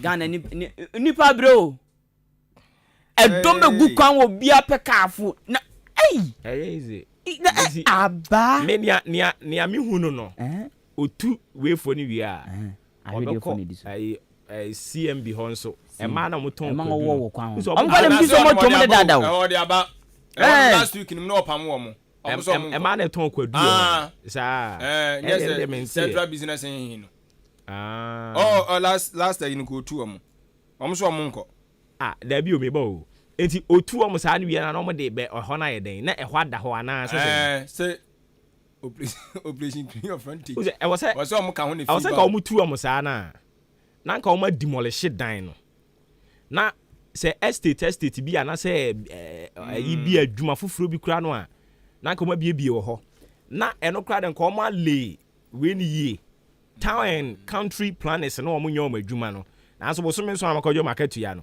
na nka omo le ho no kama na ka omo dua enua enti ka uduru ho no mo timi se waduru nkran utu omo sa because ayi ho say omo tu omo da ho jenefo no wede ba ho so na aban mu adwuma efo aban mu mpanimfo ya politicians ya san tonton sa asase na mo ho na omo de asisi hotel ne pharmacy na yi na no ano no na ade kro no a ayasem enti no tunu otu omo wi a ade kodi omo de ba be alternative na wo se eye de ebeboa nti Yera Henry Cote adwuma de wo na Jennifer no tu omo so de wo be dey also me ho be hospital na de na ya dwida ho ai me si we ni be ba ho so no politicians na then ayi papa yi mi refi din Kufu Abreso no na oye minister e wo Greater Accra sa ono nso so ba be ye bisa Kufu sa abre no yes omo frɛ no call office say masa dia wo ye no you are making MPP unpopular o say masa meye nti so also won ti ase a ji wo post free mi nsam o ka kira pani ni pain mi refi no a popular man bisa a very very popular man pa ono so sa but ekosi sen enti Yera Henry Cote yes ubetimi atu o mo ho beda ho but then ye dey ya mfa anya hwe na de da ho a wani baba nsona politicians ba ko wadi ka tu o mu Jenefui na nko ahya hye na de aye de wo se o de ye no ne awu se ha wani abre na wo mfa anya hwe na se betutu obi utu sa ake kwa kan se operation criminal frontage that be I just had to in frontage utu o mana ka de aye bibi alternative aye bi nanka eso aba mfaso ama ye nyina na de utu o mana da ho saa na moye ya politicians ye na uko airport hills ho no a omo wiansa ase ni nyina ombafa omasoma prime areas a ho no mo de nka ye betimi ya reserve anka ye de be ye state nioma no omo nyina omo afa ni nyina ena uko ayi 37 kwan so de ko tashi baby omuko sie pa kwasia mi saa atai sa airport ayi ho ahwan residential de ndi eno so masa strategy onko nane de efa ai yanto aso a Daily Dispatch munsem eno no adehimamba dem de trust ne da enkusita enya enkoyehya ne nso ka tedi nsem abapa na mensa nimfa esru tokrom top right corner ena ka tebu amane ase empruwanyin sen atiasi esu jaman mensini mu a enya sem kitwa me chepo yemantema sem na making empruwanyin sen yesi nkoda no sora na pa ugudina kwa ho na hu oba se otwam abayo se otwam na ombo motobura na esukuta handbag ne ban hye chi ode ne nama a omokotokoku a na ebi okuta ne nsa a omokogye ade enkwada no bia owaden ya no be dey ombo motobura na okuta handbag su jaman se jaman e chire he ya oze appointment won wanyem papa na so emema na nyim wo oze emema na nyim wo we be kwado okada fo omdi chibom anyem guess okada fo ne galamse fu anku amane indomie omtu galamse wo abuntu galamse na siga na anu de oti ba bi se na ba bia flashpoint e wo pan ye galamse fo ba bia galamse fo ene ba bi okada edos o so omunika nde da o moto ase omo ho kan galamse fo nzo just hu ade omo ye dibiri wo mani so all because of money obanyemo sisi a aso so pe indomie on kan ye mpo indomie Organize indomie womanyimo womanyim na dan kwesita se eso jaman omanyim ahye jami dia ni bonyam na se prince mi dia ni bonyam ana o pese sa omanyim ahye dabi we dia hwan na omanyim ahye na ni bonyam ya oze nyankopon ni bonyam na abro nsam eso jaman na nkwada aba ho to omanyim ahye eso jaman bie ayi private school born manya obenyeska omba se bi ankwala nkete na bi ankwala de obenyeska papa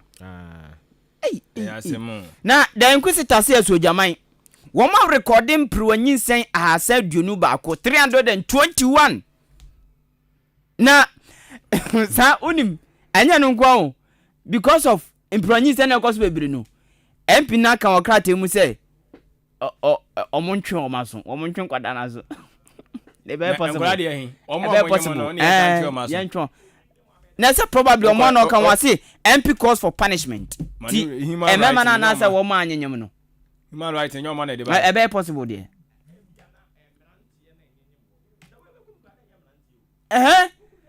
Hey, na sempen fo no tie oba ni menopause ba. Menopause cho ba ne de kasa. Beman so ne andropause china. Eye nkwada pe. Yes.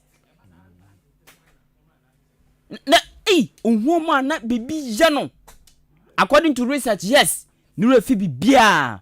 Ubo kwa nure fi tumi say me me man eto no mo. Nure fi bibia. Yes. Te akoda twumo tumi kwa man 100 series je dito koko ni ko sebra me. Obo se fa balance no. Na za agro na start. Te akoda nso hu ni sa de bi obetwam. O twam na se o so pe. Sa na radu zo. Mi andropause nemre ni me andropause. Me hwa mi andropause a. Ode kasa. Okay. Me wo hobbies ni bebre. Na me nim de ebekuta me adu andropause no. Eno be 1 hwa me kuta be 3. Said be am ho nkyere me. Ada me pewe ya manya no. Na makofa sa hobby we. Ti de bia na me stiff. Yes. Kwada nkomo yes. Ti bon so ya so wo mame. Me yere sa. Mo Missy obekom. Now nim says how young guys no. According to research, mostly one ma tipen pe wo ma wo mo pe wo. Wo mo pe de wanyi. Ti bon small girl. No mintim bi di nachi. Aba. No di nachi. Hey! Akukudura makuta no. Oba tumi fa ka free crime. Did ka so traffic him. Facebook. No aba. Abeda ho. Akenkan chance dan. No agekọ. Me omi kunu ho. Emma wa kukuduro boni a. Papa.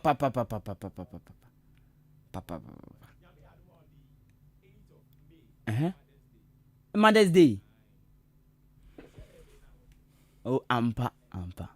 Mother's Day they say anton hwe. Yani omu na yepe.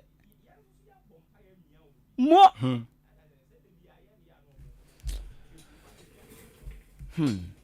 And then my bapando dona.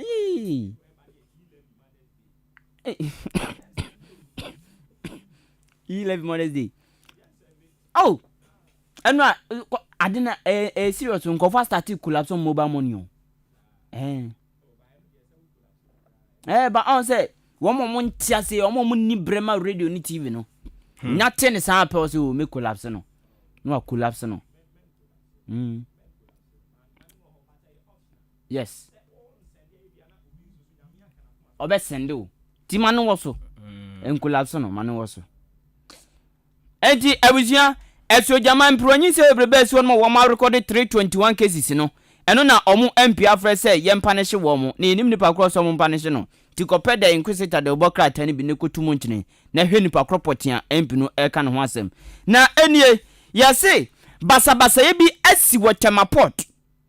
Basabasa ye asi watermaport. Efa owura Ken ne owura Ken ofurata wa ma directed bi. Sa ene no dey mfa yes wa ma directive bi eno nam so ma ewo wa ma directive of Ghana Port and Harbours Authority and National Security eno nam so ma se basabasa yes wo Temaport ti om de owura KT Hamon local AK local. This man is local. Why is he? Read my lips. I the sports minister. Read my lips. Read. Hey, fast. I'm sorry. Hey. My daddy, I'm saying. I'm saying. You won't go to heaven. Won't go heaven. Go heaven. Hey, you're ready. Only for an horse. KT Hamon. Na oni obi interview. Osna question say obi say bebrebe no e dia na ohwehwe. Ada plain bi. O kan sa gronso na o kan sam. Da bi o. Ye di nkoma obi say question bebrebe sa no. Da na ohwehwe. O peden.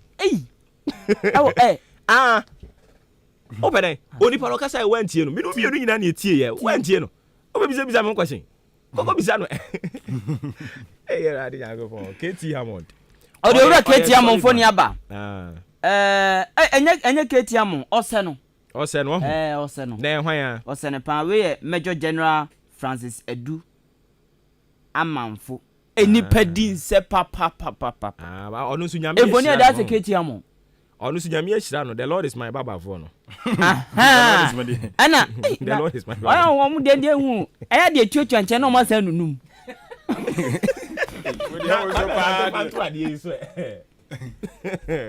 esa so nunum anu e was side and side no no sa nunum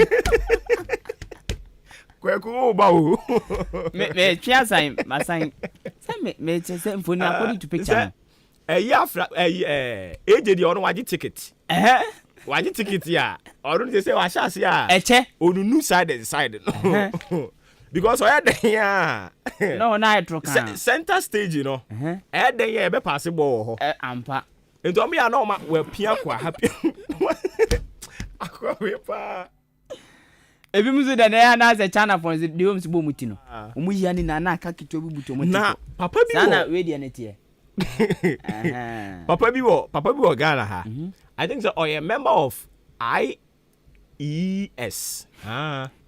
or a member of IES we twa di tiri nyina na weja kitikiti bi na tare na papa be na o se e bi tare bo so say on be say serious you be serious we twa di tiri nyina o minim se papa no hu ne da or a member of IES Institute of Energy Security. Mehuno. Won sa man no. We twa ni tini nyina. Na aka kakra bu na pampamu ase. Ase no. Eta ase no. A o de giden. Se trebia ni mu aso ntie bia ono de oyi a ohun se eboa no ana. Ampo bia ne style. Bia ne style. Me se ebia me ye de me mfidi ho. Nti me da bia ma bom sweat. Ampa. Ena mu se asiesi ma. Me bia me twa atra aka ni mabubu suro no. Me ti ase o. I didn't papa no use three no. Na me just say three bia ni mu aso. How that no use three no. There be some papa in particular. Say three bia ni mu aso. Ana. Ntie bia no sa na ohun se o ya e fata no. Oh, I see. Ebi say no ya na yere I come for no. Most ya recommendations ni free wives. Oh, okay.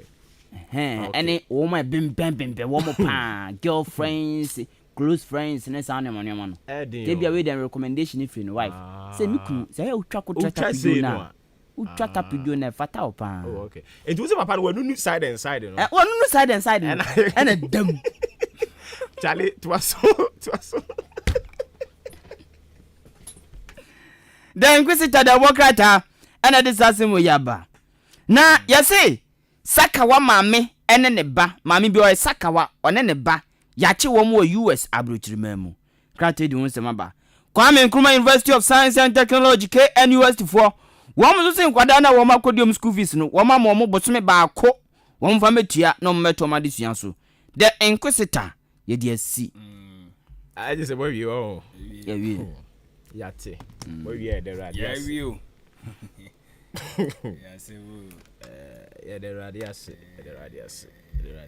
na we patch almost sim we register there sim there sim card no say oh my ana mo refi eh ya mo Ghana for there anything ayi kan e mampadi ma ha maka kire mo no enje mo refi yeah try raptor no e ba na fi dimrika oh I see oh ba ma ye happy birthday and confirm honorable Kofi AHENKAN933FM Achiasi MP. Wow. And then a birthday. Wow.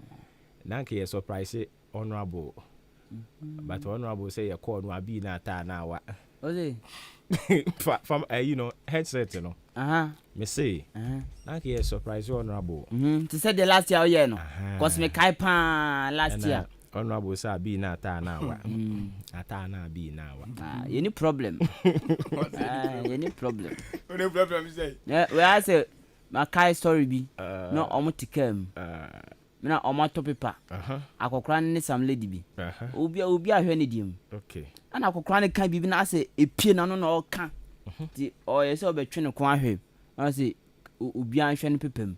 show dim na count na me hwɛ me dim na menkan o see da bi na tawa anatawa na wata na bi abi na ta na wa ata na na Latin na Greek we ni yemi akasa me kasa wankasa what's be na de kikabum say Bible say unse ne yeka nyina ya say Bible what's be na enti me nso me bisa me ho say eden na me nso me wu a ye de be kai me say was me nso me di language bi ba sure enti no abi na ta na wa say de wa boze no yo abi na ta na wa ata na abi na wa waka enso nya de de be ye adwuma nti abi na ta na wa waka awa abi na ta na wa ata na abi na wa waka enso nya de be ye adwuma and there's a sentence nti asi wo sa na me say nti wetumi aspell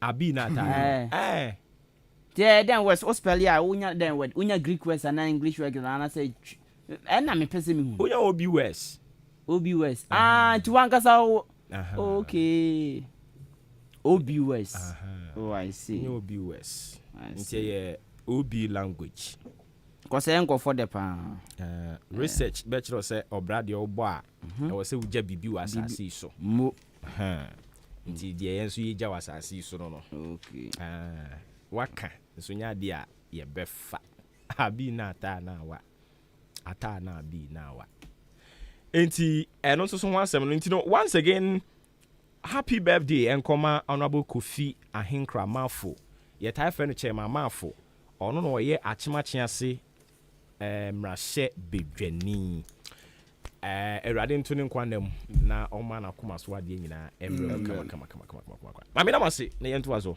Yes, that's 20 minutes after 8 live on AHENKAN933 FM. Me pacho media gusu utie ne mache.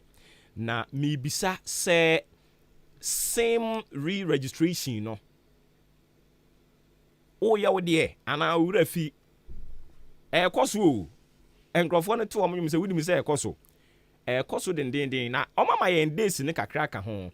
Se Ghana for de ye pe last minute show. In today's no media mine no still ano Ghana fu bibiri na o madwen so o nti se udogu bi enu abe but media me kai wo se same re-registration no eguso a ekoso den into unya register ya na animu ya no wahwe na wa register wo de na aboa ye nyina afei Ghana card no eno so registration ni guso ekoso unse se si anu omama yen days ni bia ka ho ni mu adwo enti media me sre abusua emu adwo se si anu e na okwa unsusu betumi akwakoya go through any stress bia na niam ahodo ekeka ho enti dia me ka kire wo no sim re-registration no ekoso sanso na Ghana card no eno so registration ni guso a ekoso den enti adaroma eya na mu nyina mo de mo ani akire mu wo mo offices ho no mo na mo atumi akoye mo de se ne be ya last minute ni duru so a enipa agba pay so no wani enhim poto wo ho enti ya no ahye ne nso e de amame okay be da se bebre eno achi nso so free senior high school say guso eno so koso free senior high school ne koso but enkrofo bebre raise issues ebidimo ye place wo mo no omo kire se ba bia ye de omo koye no ewa ebinom nso so ba bia ye de omo koye no omo akọ ebinom kwa de omo kire se omo je prospectus no enya de a omo atumi atoto mu nioma mpu no omo akọ eye school no nti issues omo raise ni ebebre but ye misa ye ho prospectus no enema ewo mu no eye chinchina atwan se wo se ye toni nyina na eno ne question ye bisa ye bedi mu nkomo ye nkwa homa no so ne Professor Nana PSC Anto wabene ye ba na manyosem ani mu nkyerɛkyerɛ a opani kane wokɔ Tesano Communication Technology University wo ho no opani ho no na ɔkyerɛ na de me no kasa yi de ɔwa homegie mu prof otie nka anope ya mu akyea mu akɔ aba umpo mɔkɔ de bo ade na daroma ho ye de radiase papa yankomo bo aye ba bedi ne nei no edoso but me pese ye be hya ase na mabisa o age wadwe nkyerɛ o we ho me no ka say close agfo omo air strike omo kire say neutrality allowance bi wo ho no wo say aban no ehwe edema wo mo wada roma sa neutrality allowance ni ba bi aga na eduru sisi ya na ehu hia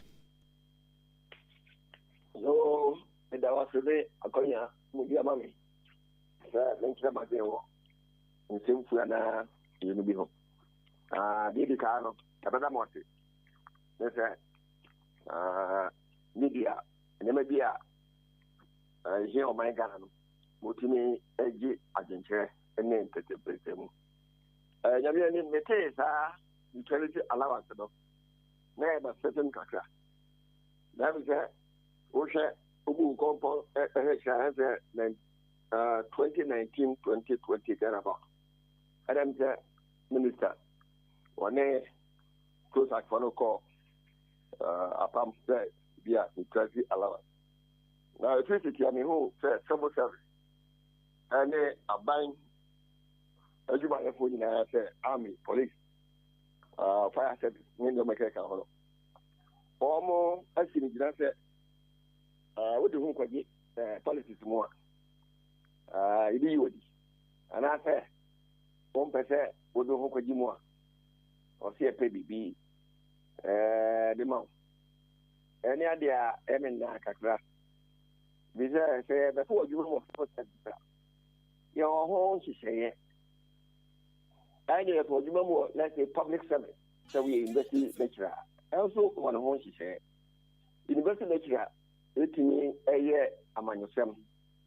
Ekujina so pekwa ma yato nswaba noko MP we nya asabe chenali na civil service no am say ayaban enye oman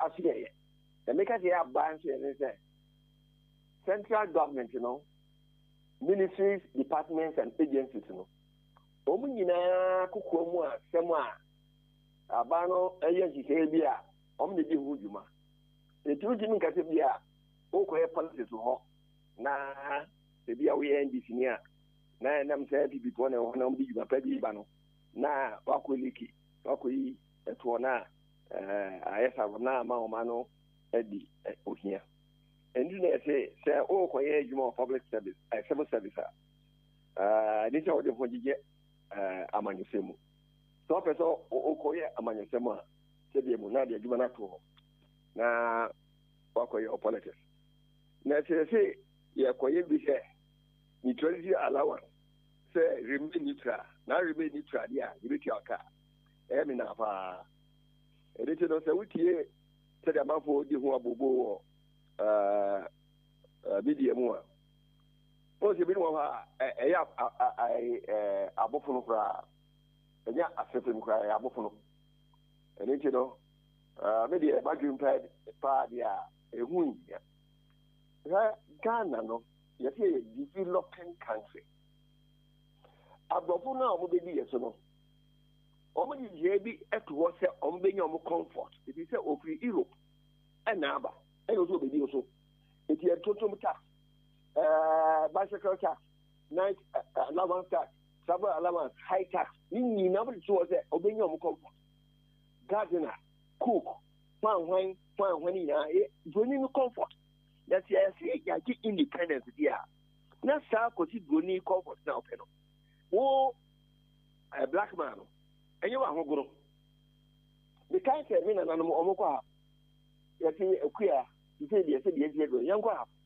yento wa hene mpaboa yento ko obi ya oko na so mu didi ya hu se yes akwawe yeso na se o ye koko na koko no ba ho na obawe nkoko na me ni papa bia odi bubu mprensa ko from odi bubu anopa odi bubu awia odi bubu anwumre se bro ko brero ase de otenika only the common sense of development na se o de wo no we are still developing country wakati yakura no bring the best also that's all sorry allowance that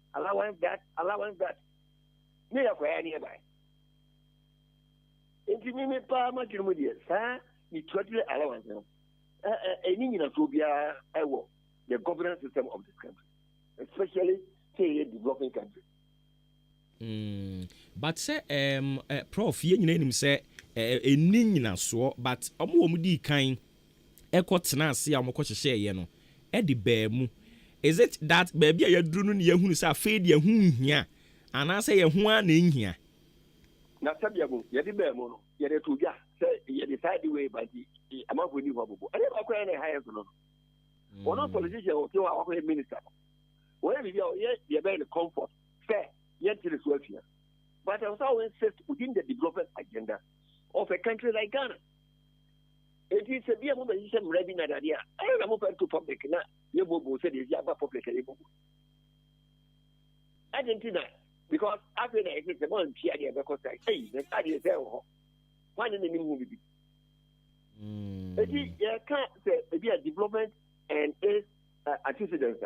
Politicians is a factor. You must be very frank. We are not talking about government. We are talking about politicians across board. And you talk about government across board. Because all men in remember who in here, you can in them. At a point in time, allowances now they were consolidated into the take-home pay so that you could get a higher dividend for your retirement social security. Allowance what? Allowance to allowance if you in a governance system, about be about or changing grano, they see to on only personal comfort. Yes, they see to the development agenda of the country. Who is the brain of our development? And the Ususu says will be nya kukudro no de sa die the court ebeboa ama ye be yi de free honomo ana was aban no ana Ghana here can o de court to court so ebe adwenche no de court o hwe o man no ana so o hwe nani court o hwe o man no ana so o hwe nani enti wadaroma Ususu say hwan na on scrap free hono I was here na ni gine say o man Ghana no se de mra bi ba ana je bi ba na se di o man na we o se ehunu ye si e traffic ye di o man ni samo because we try to allow us no young kwati after stadium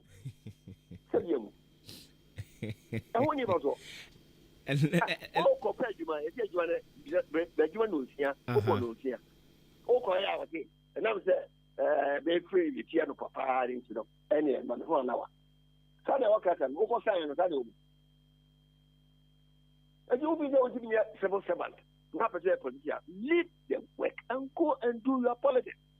If you say Ghana, what is cover? So why do you still remain the civil service? I see. But and I mean, can be say, don't you think, say, you're discussing this dispassionately, and no move boying ama yenya remedies rather than say you better attach some sentiments in emotions, you know. Yeah, say you say shadam whying. Emotions they come out of a source. Ubia sorry and papa said, would you go? That's what they say with you open. What is it? What is the better answer? To us here, pa. If you can a baby to go bono, and I make sure say, because if we need to Dijano, you buy and Sisano. And Sisano, I am say politicians, no. I almost say almost there. Now, a give you a mobile system, oh my God, no be able to do 9 years, Okoyako.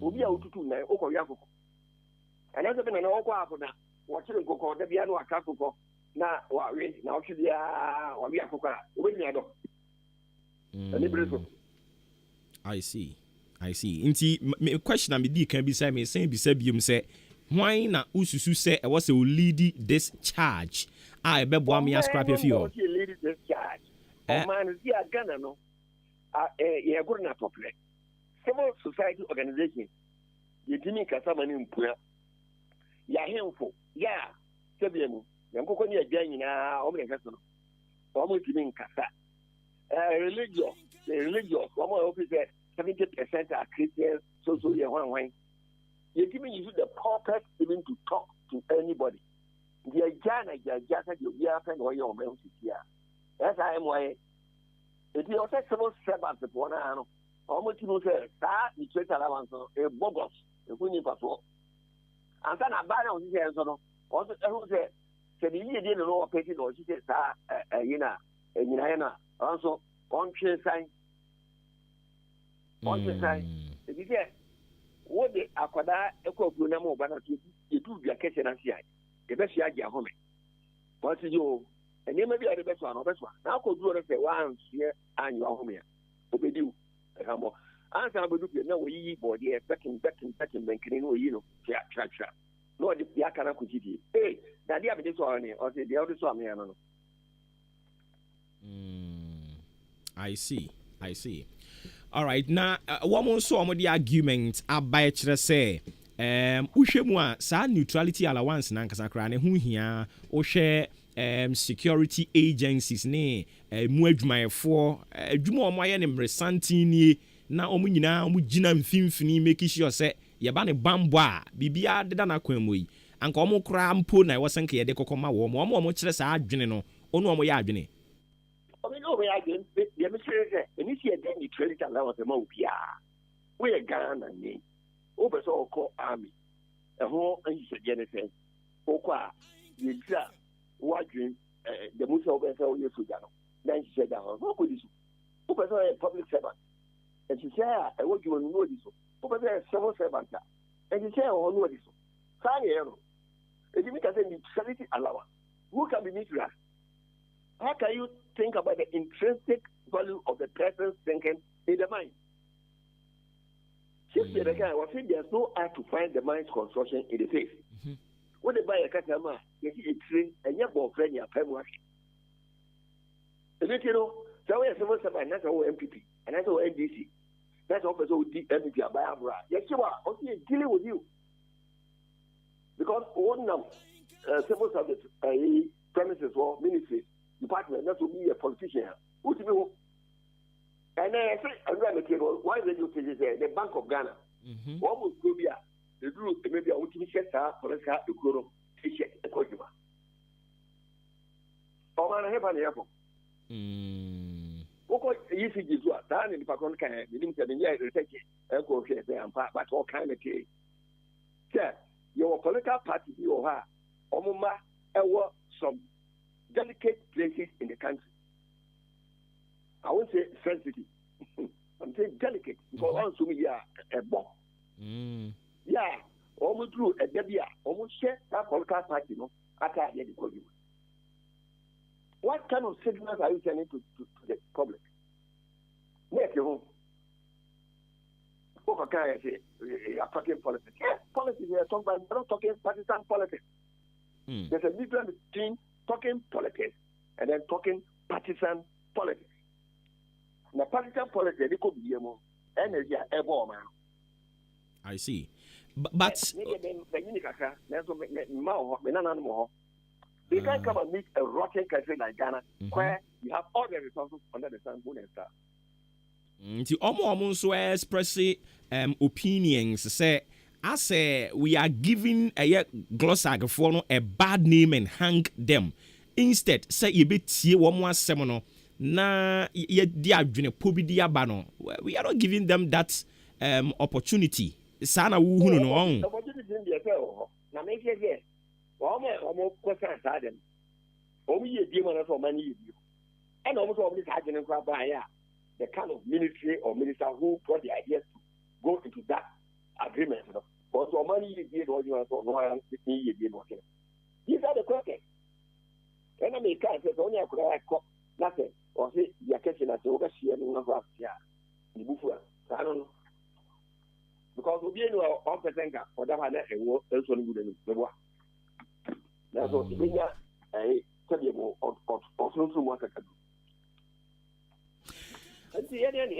I see. I feel my miss out last question on I am fat and common ANC. Chester was say I buy invested yen local industries, you know, emu. Looking at one district, one factory, and Miyaka-san, I have a tall list of factories are buying no as support to warm. To you, you who say enough wrong. Enough, they say, I can't be enough. That's anything. Say, I'm lining up 278 one district, one factories. Now out of it, 107. Ushemua, most of them Ghanaian own companies, you know. And yeah, investment in every normal year, no. Yeah, better be says, you know, I hear they say, you know, if you can man be and stuff, the kind of, if you put no saying as half factors, you better make me a care or minimize the unemployment hang on in this country. Unemployment is there, so no. Send the bit me offer. The person you know, the judge come, send almost air produce, making a supply the local market. And send the person me, sir.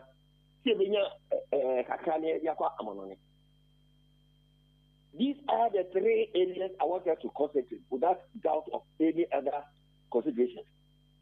You got to go say all the factors which me employer, which me solve the unemployment problem that is hanging on now in the country. Number two, the market, local market now, both local and supermarkets now.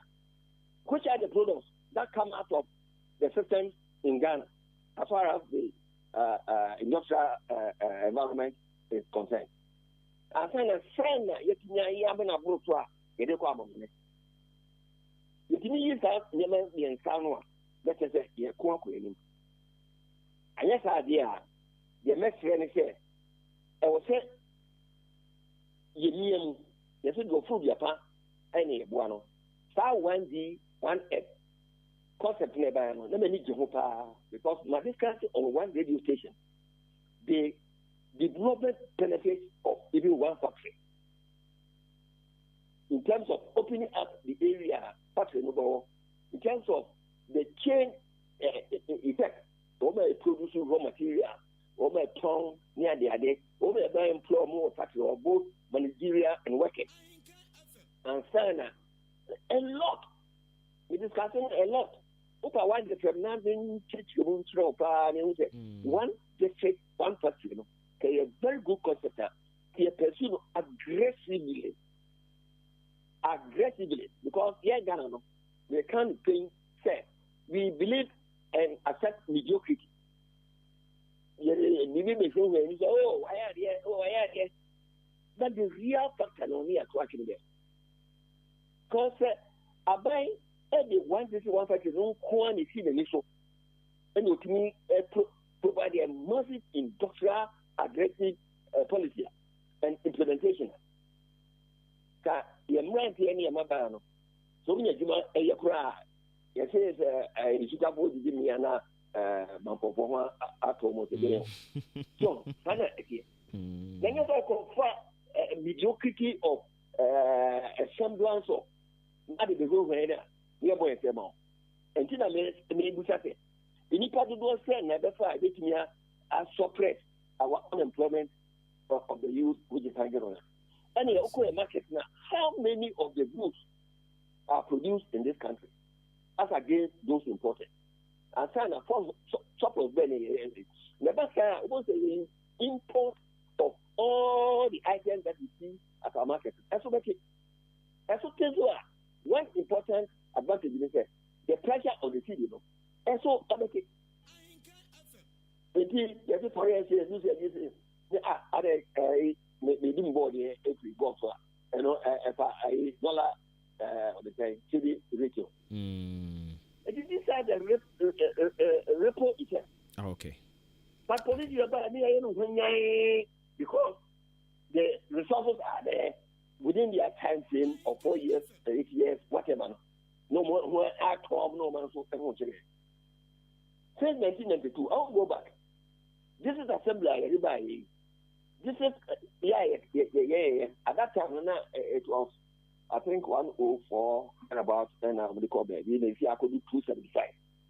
Go to any of these different capitals, the new ones and the old ones.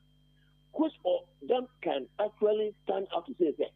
So this is assembly concept everybody. It's me and Adwuma. Am I a center of development, a center of employment, and a center of shopping? There's none. Which is a shame to a country that is developing. Because of what we try, there be a crabby hotel, because of what we call baby now, because you might not be 8. Whether there be a local London. And yes, How many times? Yeah, 8 times. What do you mean? Call that. And so what? What consider here or land in your capital? Over that. Okay. So you will follow. Wadaroma for one we see Wadaroma. Same he said the baby to go. The can't be not got to be more no and yet different capital. Actually, a very different capital. A guy now, let the hope be Uko you as your down. I tell this is capital. Uko the down one part here. And then I this is capital, you know, that way. This is costly regional capital. It is more costly now than when it was a district capital, and then when it was not a district capital. What is the aggressive plan to develop Goso so that it can be an attractive center for employment? Now, rural urban migration, that's one thing. So I get your point. I get your point. It is said your kind of you better dance swap per brain, not ya no 101, and no the no one yet me. Sure. The name is book. Yenny a graphic here, but Jamie Coast School, and not move you are footpath and I did a bit of a car. You said the rural community for more bread. And you quite the first one, this may resolve their problem. What the electricity called rural communities, that's it. Who empower them with development initiatives. Now come a seminar point. What the electricity called acquiring. Is it thinking? Okay. Acquiring, then you can use the electricity to produce and easily sell it to the market. Why can you acquire the acquiring yard? Or so I know no machine water. No machine water. The money between so the new conflict. Now, what is it? Okay. Enti prof ya di besi ha na said ya mekan ya be sheda pe edabi na I no 101 na wadaroma wo rich experience no oni ache bebre no a ene de da se yo me so da wa se enti ya ne professor PSC ena ekotwetwe enkomo no odi afam tuyafu bebre no a professor na PSC anto kane no wɔkyerɛ adeɛ ɛwɔ Tesano University no a wɔn kyerɛ communication and technology no ɛhɔ na no wɔ wabene pa yaba na mamuo mu nso so a yɛnkyerɛ yɛ adwene wɔ ho wabene ɔno ne yɛn kɔkɔbɔ nkɔmɔ no nti wakyerɛkyerɛ mu ɔka atwi nti wote yɛ me nso so mate mafa me deɛ bɛgyiri sɛ wo nso wafa wo deɛ ɛwɔ mu Ghana no sɛ de bia meka kyerɛ wo sɛ ɛbɛyɛ yi a agye sɛ yɛhyɛ aseɛ enya adwene foforoye ɛwɔ se enya a renewing of mind say ya renew ya adwene no na o ka kyerɛ sɛ me de me yɛ wo me to NDC mu ɛne nti sɛ NDC ɛde abɛɛ wɔ mani kura wɔ yɛ NDC yɛ wo me to MPP mu nti MPP de abɛɛ wɔ mani kura bra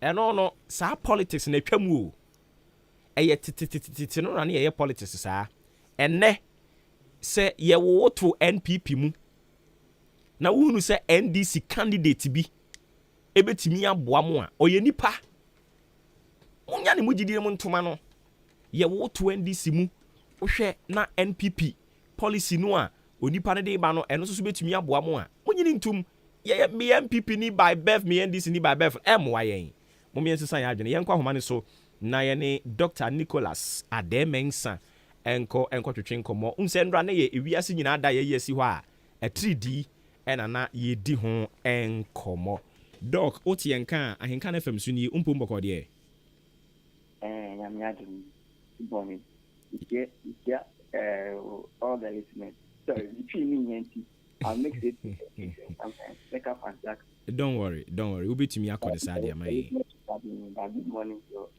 all your listeners.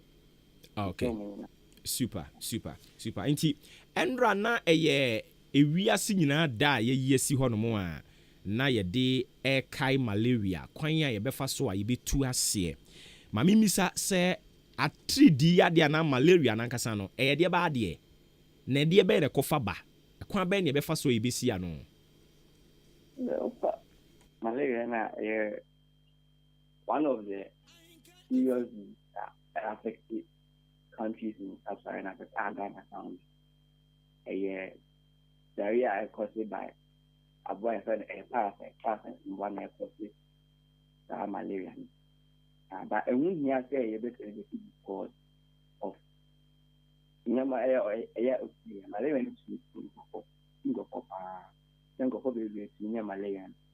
The World Health Organization did on the buy across the globe now. For malaria, almost 230 million people worldwide on malaria in 2009. Now, thank God for 250 million, about 400,000 or more, which is very sad. I will say, for 400,000 for malaria, you're about this. After 19, you can invent it. So it's very sad. You know, when you say yes, celebrity, I can't hide it. Then everything I am malaria and about. Then everything I am obian to me malaria. Now that number, Ghana, what I did now is something. Look at share that 100,000 on the way now. Country 11 contributed globally. That's 11. Ghana country Africa wide contributed 100,000.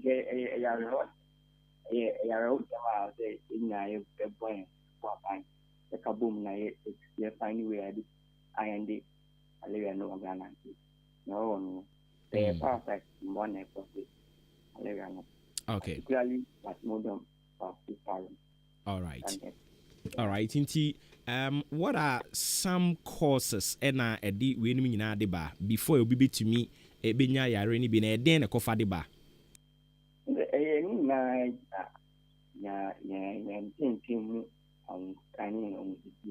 Environmental cleanliness and environmental our sanitation basically.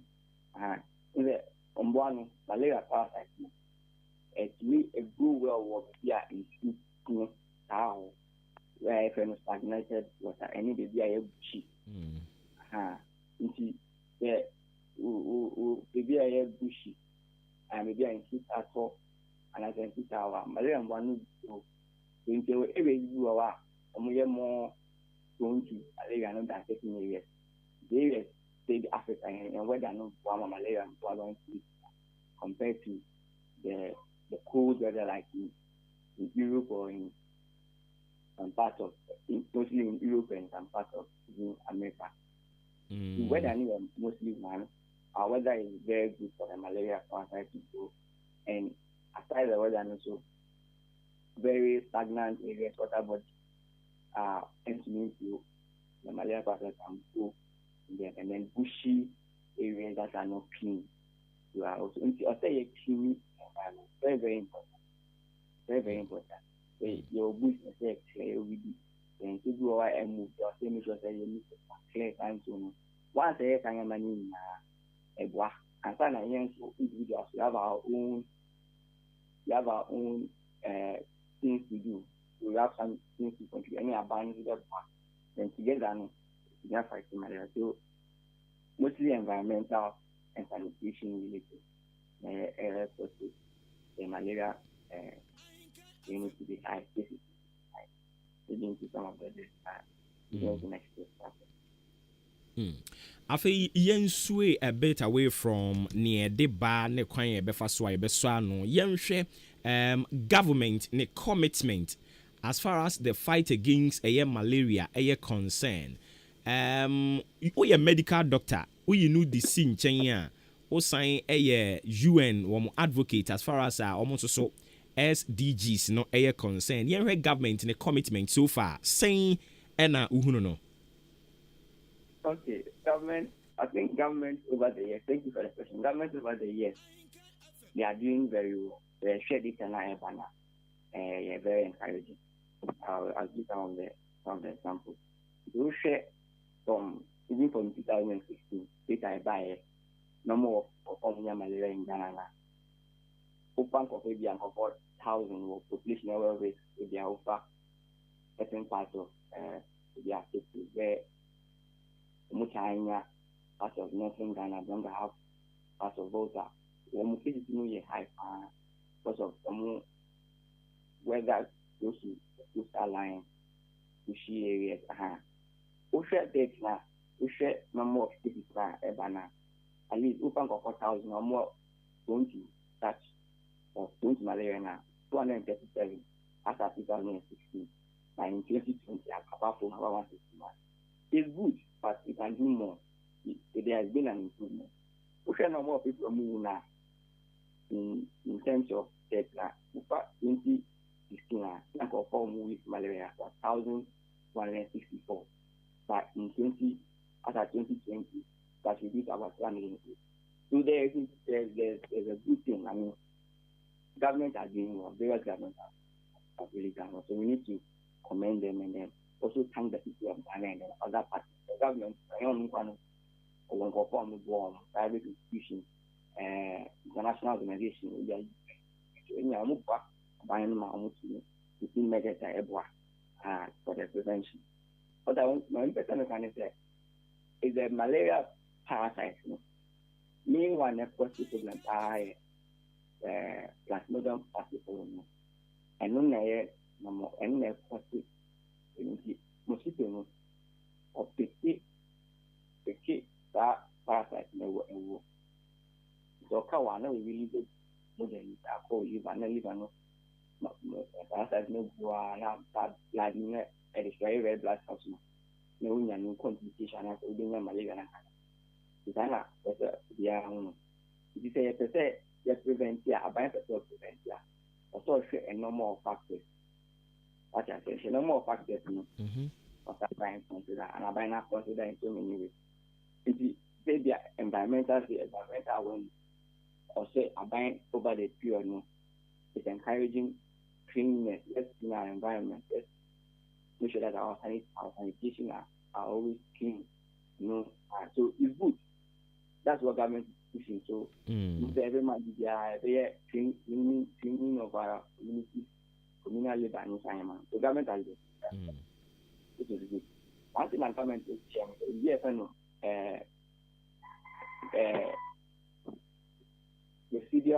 indoor residual screening. The government and other organizations, some of the mining companies, collaborating. In the areas that malaria near more community now, we need so that parasites, parasites in the instant to the water, so that's what some of the things that they do. Indoor screening, one of the efforts that government has doing most of it. And also targeted groups, the malaria who be affected more less than 5 years. Malaria is to make sure more. Pregnant women, malaria is to make sure more. Any foreigners, this make a story when malaria is strong. The government allow any say for pregnant women, a buying more malaria group out the staff. Malaria popularity IFM. Intermittent preventive treatment in pregnancy out the staff. So that I don't get malaria, but when you know your malaria now, you are more at risk for dying than somebody on you. So that is one thing. Any in Crown also. So in Crown, the measure that who go away now, the amount, Mamino, 35 net, the more mosquito net, IFM, net. And also the way your government to prevent children from getting foreigners, you have to take some prophylactic out there for our back. So that you also prevent yourself from getting malaria and from dying. So some of the things any recent okay. The vaccine is a new number because the shows say, as a malaria parasite at the molecular cellular level, you need to prevent the prevention. It's need to prevent malaria. I see. Inti ebinumu so forte for vaccines. Senia yenya COVID vaccines as you see is in abundance. Ebinumu so forte say I was buying no or make available enough vaccines. Sa for no so onu ya adwene wo no ho. Say ye said ye COVID dia. We here the vaccine is what medium contact malaria and about so that that's the whole thing about vaccine. Vaccine, malaria vaccine are checked for the past 8 years. Expecting a lot of research, long research, African research, and developing one which is now leading in terms of course there are different ones of movement, but one I never know by a company called the GlaxoSmithKline or GSK. They are leading my own vaccine last year in malaria vaccine. So I don't know I'm more introduced to the WHO any other partners, including the company name introducing certain. So far, only 3 countries are more introduced to my pilot, my trials. The Ghana County, Ghana, Kenya, and Malawi started 3 countries. On my share vaccine were key, especially in children. Because like I said, there are 3 groups. Children are important because once the children are dying, and yet good thing. So once they are giving them the vaccine, prevent them from dying. Because every 2 years, one child died from malaria globally. Okay. Serious. Serious.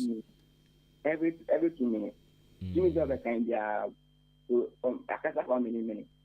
18 minutes. If you divide it by 2 hours, 6 children have died as you are even just. So a serious as a way to reduce it. And so far, for the past 3 years, because 2019, May 2019, for Ghana and other parts of Malawi and Kenya. And so far, it reduces or prevents the severity by 20%. The answer, a very bad, most last so by 7. Okay. And there's a positive thing. All right. Although, even now, the sustainability was passing and if you better, who's going to stay? Because because they want to see whether there's there's something good from the vaccine. But now they're giving about 10 million vaccine already. But the rest of the year, who's going to stay? Is the government of Ghana?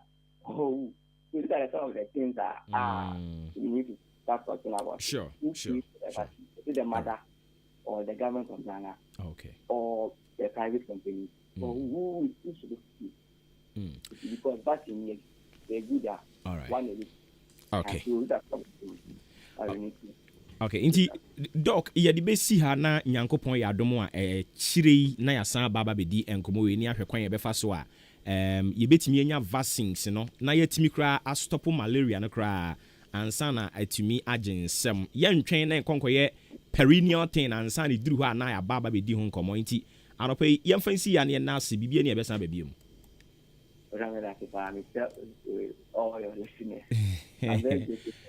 twi no a wɔsɛ mehyɛ aseɛ kyerɛkyerɛ wo nti ne nya abotrɛ mɛkyerɛ wo okay nti sure yɛbɛkyerɛ yɛda ase bebree yɛne Dr. Nicholas Ademensa ɛna ɛkɔtwetwe nkɔmmɔ no some 2 minutes after 9 manya ahohoɔ ɛwɔ efie ha no mu a yɛba ababɛbɔ nkɔmmɔ nti Ghana Pentecostal and Charismatic Council mpanimfoɔ abɛka nsa wɔ ha no mu ma memmɔ makɔ aba no afei yɛntwi yɛ ho mmara no yɛmfa yɛn nkɔmmɔ twetwe no ɛmfa nhyehyɛ so mpanimfoɔ madaroma mobɛbɛn microphone no ho ama me mama makye mompo mmɔkɔ deɛ yɛde awurade ase paa enti kɔbiki nhwɛ ɛhɔ no mfa ɛma me na afei me nane me ho mmara me ba yɛba bɛbɔ nkɔmmɔ ɔmode dwumadie kama bi ɛde ahyehyɛ so a ɛwɔ sɛ yɛdi ho nkɔmmɔ ɛde kɔ akyiri enti mepakyɛ tie wei ma yɛn yɛba a yɛbɛbɔ nkɔmmɔ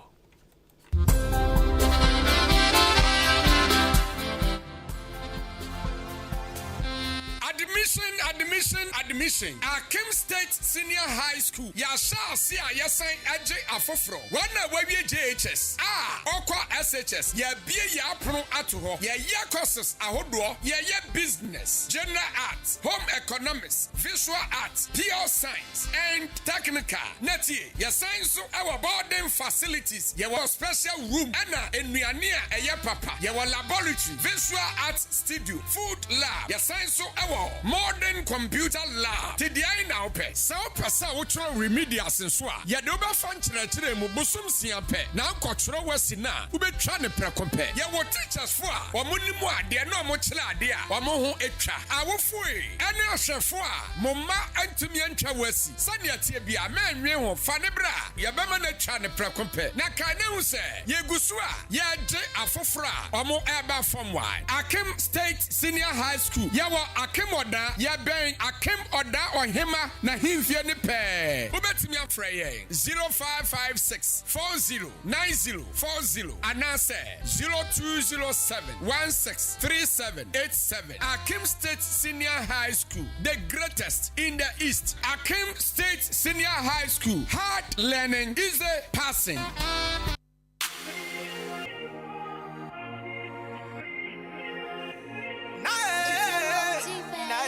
Se open mobile phone papa enkwato ayusudia na no ane big sound phones jewa original phones bia awa ya so ye ani bono so afuye papa se open Infinix phones, Samsung phone, Tecno, Motorola, Nokia phones, iPhones bia no pomodi na bra ya so ye na bra betu bi koton afa ye swapping so mobile phone open so se sound ne ma fofra wo pape ye betu bi ma fofra no ayisu afa ye laptops na bi o ye sato to laptops afa mobile phone no so nya ho ha bia pomodi na fabla big sound phones na fa momo de repair man on the fuck I say to football phones no so ni bo afuye papa any laptops ya repair any soundton baby abehu ye chikwa no e ofa JB abrosa kese nim e boga fish up wo betumi afre 0249653780 na 0248722049 big sound phone mobile phone and laptops papa ejosu what else Amafo mi chiechia na mi busa se wo pe fridge deep freezers ana ayonwa ehe na benya bie ODI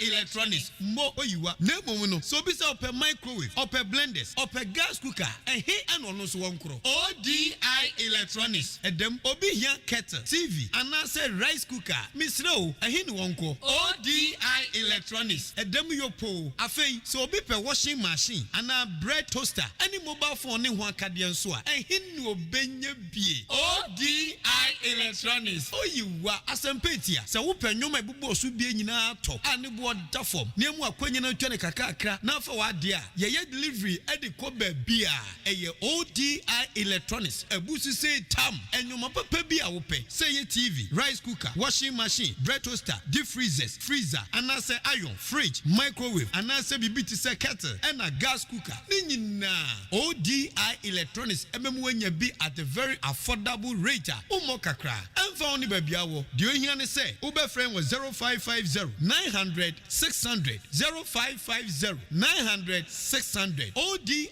Electronics. Babia wo bia. Utua ka wiepe. Ye delivery at the mouth. Open so a. Ubetima be pick your product. Ewa henkan 93.3 FM heya. ODI Electronics. Ye boy. Adwumayfo me mamo ayiko ya na former well master me wa ha na nanu cement me kotoma mo se mo fa nya adwuma no sai na former uhu cement no oh master wunim ade papa that's right Unisam cement okofa ba ye no se wo total so se wo ba price no se wo twa blocks so se wo to blocks so ama ye adwuma ye mbre Unisam cement that's ramati so we mason we labourer we foreman na so pesa wadwuma ye fa ya kono na gina painting dia that is the product Unisam cement your bottom and a paper mu die na so bi pe cement papa say ya ehemfa no be bi ato so we pe Unisam cement bi ato e wa chim dan ni mpatam ha we be ko some cheese enterprise your amantra ya ni Dukes filling station and di ehwani mu fly 0243 583 190 and 0540 659 865 so we amazing and now foreman na udi enipa beto cement babru 50 bags so a ye chewade free Samchi enterprise and di aba achim dan amantra ye ni Dukes filling station edi ehwani mu.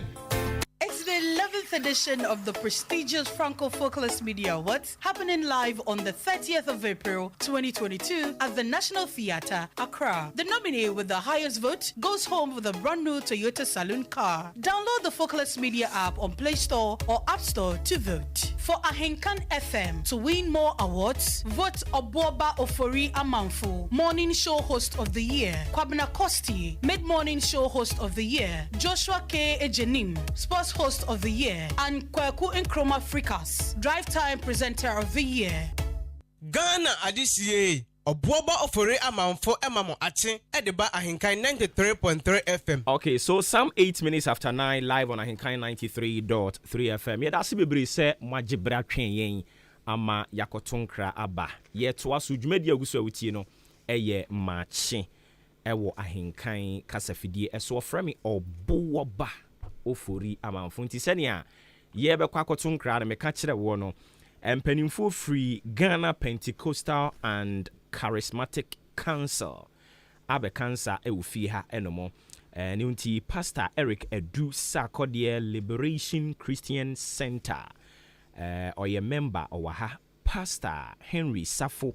Or only a Church of Pentecost. The Church of Pentecost. One for the number one more to the Church of Pentecost. Area Secretary. Ni position so pa.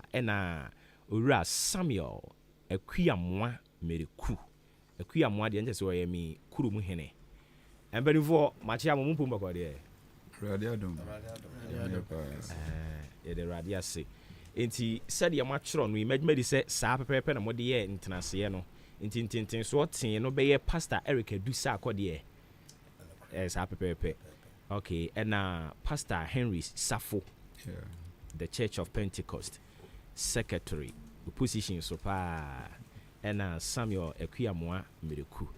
Okay, enti emperor why na yem financial say Pastor Erica na secretary yem fa Pastor Erica na area secretary chassis. Oh okay. And then na sekewada roma obeben microphone na mame na yebisa. Ye ka say Ghana Pentecostal and Charismatic Council o me here for Ghana Pentecostal Charismatic Council no asori ahodo a oje Nyankopon honhom kronkron etumi na adwuma nsenche ni edi na ye adwuma ebom se agidifo edi yakra ama Erade. Okay. Enti your Pentecostals and your Charismatic churches. Okay. These are two churches and I can boom.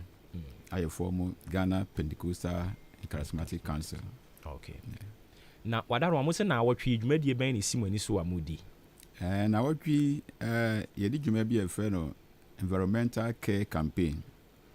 The year when you say, you name say, as I see that way, Yamena boy, or body man, nipa say nipa, and so. Okay. Talking kind Bible no eating room or bo Adam ni Eve no o ka chere say onhwe oni asase no so nti asase da hoi ewiase nyina nyame dia manipa ese onhwe so na wonhwe so no enema bia e fa asase no ho ebe ma asase na atena ho kosi bibia nyame na apese o se ewiase no ese se tena ho no ese ye na ye hwe so. It is our responsibility. Ye hu ni say ye buy my mu Ghana ye care for the land, the environment, you know, ewo from the same you know afibia no the Church of Pentecost any charismatics no ye tie environmental clean up exercise na ye bodawuru sabia ye behwe ye mantem ye behwe esu ye gotamu inso beko a inso intaita na emfa yare emre yen yetaye na afidie no yen focus no plastic waste management. Plastic waste management. It's a rubber. Ye ni fin wo yen important mo ho no kwan ye be fa so ye be kura no. Be kura no. Esan say ye hunu say Ghana ye use rubber pa. Yen fan say ade a chi anopa obi ko side so kotoku kwa no mo. Koko ni guru rubber. Otoku isa ko se nso ye de share rubber. Ni ye de ko se no ne koko ni nyina sanhye another rubber foforo mu. Ti nipa ba kotoku kwa o de rubber miensa na eba fie. Nti ye hwe nipa dodo a anopa ombenum koko. Just anopa no nko a. ada edwadi a yɛkɔdwam kɔtɔ nneɛma yɛde hyɛ rɔba mu kora nyamae na obɛdi kuku anɔpa nko a obɛtɔ kuusa ka ho no okuta rɔba mmiɛnsa and every day saa rɔba si nyinaa ɛba bɔnten nti yɛnhwɛ a day no rɔba hodoɔ a ebi free market aba yɛn nsam na yɛnhwɛ baabi a yɛbɛto saa rɔba si na agu ɛno na yɛhunu sɛ ɛdɔɔso ɛwɔ ɔman no mu na ɛwɔ nsunsuansoɔ nso bebree a ɛde brɛ ɔman Ghana ɛnɛ deɛ yɛnhu but in the future no nhwɛmu koraa kyerɛ sɛ rɔba no baako ɛkɔhyɛ fam a ɛtɛki bɛyɛ 400 years ansa na completely ɛbɛdecompose ɛbɛsɛe nti yɛnhwɛ dodoɔ a ɛkɔ fam anaasɛ yɛtugu a day na yɛmfa multiply the number of days a yɛdi wɔ asase so yɛsɛ yɛnhwɛ no yie a nkyiri ma mɛto asase nyɛ so adwuma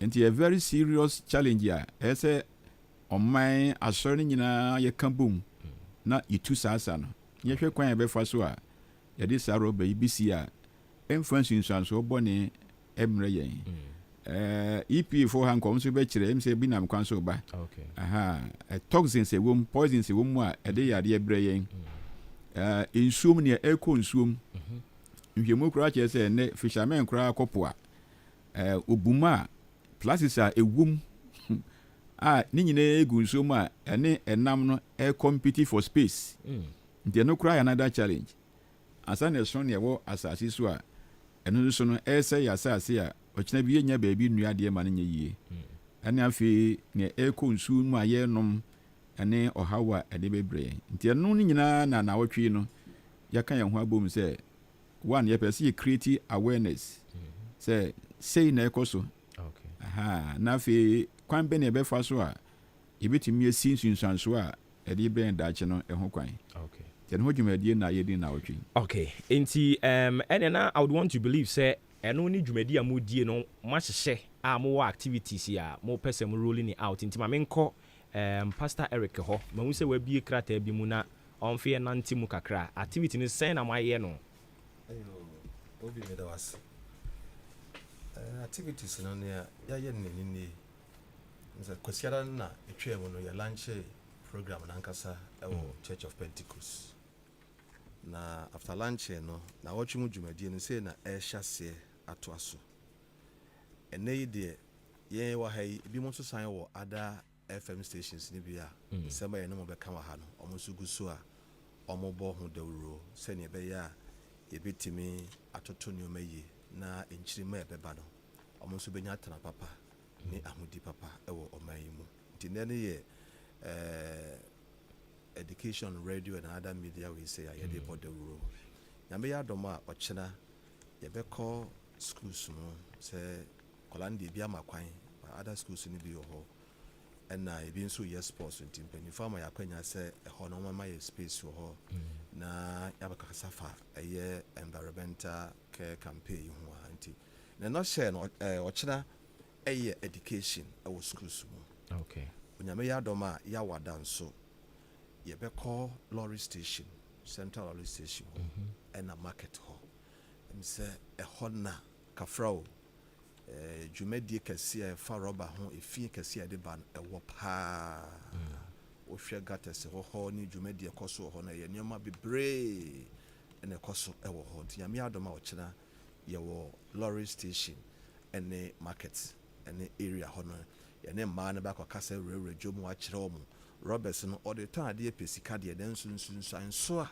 ɛwɔ hɔ a ɛbɛsan abɔ yɛn ka ɛne nneɛma a yɛde bɛba no nti nyame adom a yɛawada ɛwɔ station hɔ ne mantam aka no yɛbɛyɛ education ɛwɔ hɔ na nyame adom a efiada anumere no nsia fiada numere no nsia yɛbɛhyia wɔ Church of Pentecost Central ɛyɛ Tubotom anaasɛ Jamaica ɛhɔ no mo yɛbɛyɛ seminar na yɛakyerɛ Roberts na ye yusu no kwan yɛ fa so yɛbɛtumi esi aba bɛka yɛ ho ɛntimi enye mfiri mu ma no enye yi dem mo no si ebe yusu a ɛwɔ se ho si yɛnya mfa so no ne yɛ san hwɛ sɛ ɛmɛyɛ wɔ haw ɛmfa ma yɛn nti stakeholders ne bi bɛba na mo ne aba bɛkasa EPA for bɛba ɛne adam penifo yi bɛba bɛkyerɛ yɛn si yɛbɛtumi ayusu ne mmom no sɛdeɛ ɛbɛyusu no ebiom nso no ɛnɛ asa yɛ sika Church of Pentecost nyame nam n'adɔm so ebie mpanimfoɔ bi adwene mu a sɛsiɛ no ɔmo kreti adwuma ma nipa bi mu ɔmo ne companies bi akasa a ɔmo hwɛ sɛ yɛbɛnya nipa ɔmo bɛboaboa rubers no ano na ɔmo de kaa bɛba abɛfa akɔ recycle na yɛtumi asan adane ani ɛnɛ yɛ kaa sɛ yusu kora hwɛ mu a is about 70% ɛyɛ rubber engine no ɛwɔ mu no ɛyɛ rubber na ɔmo de ayɛ ɛnɛ yɛtumi de yɛ nneɛma bebree nti sɛdeɛ ɛbɛyɛ a yɛbɛtumi ayusu nanso yɛbɛsan nya mfaso wɔ so nti emu no koraa no yɛsan kreti adwuma ma yɛn nuanom bi nti nyame adom a ɛda fiada dwumadie kɛseɛ bɛkɔ so Church of Pentecost ɛne pa ho a ememenda no ɛyɛ the climax of the whole program yɛ fast selected areas bi wɔ hɔ no ma yɛpɛ sɛ ɔman ba biara wenyɛ GPCC anaasɛ Church of Pentecost ɛna ɛnya na mmom no ɔman ba biara wɔte kuro yi mu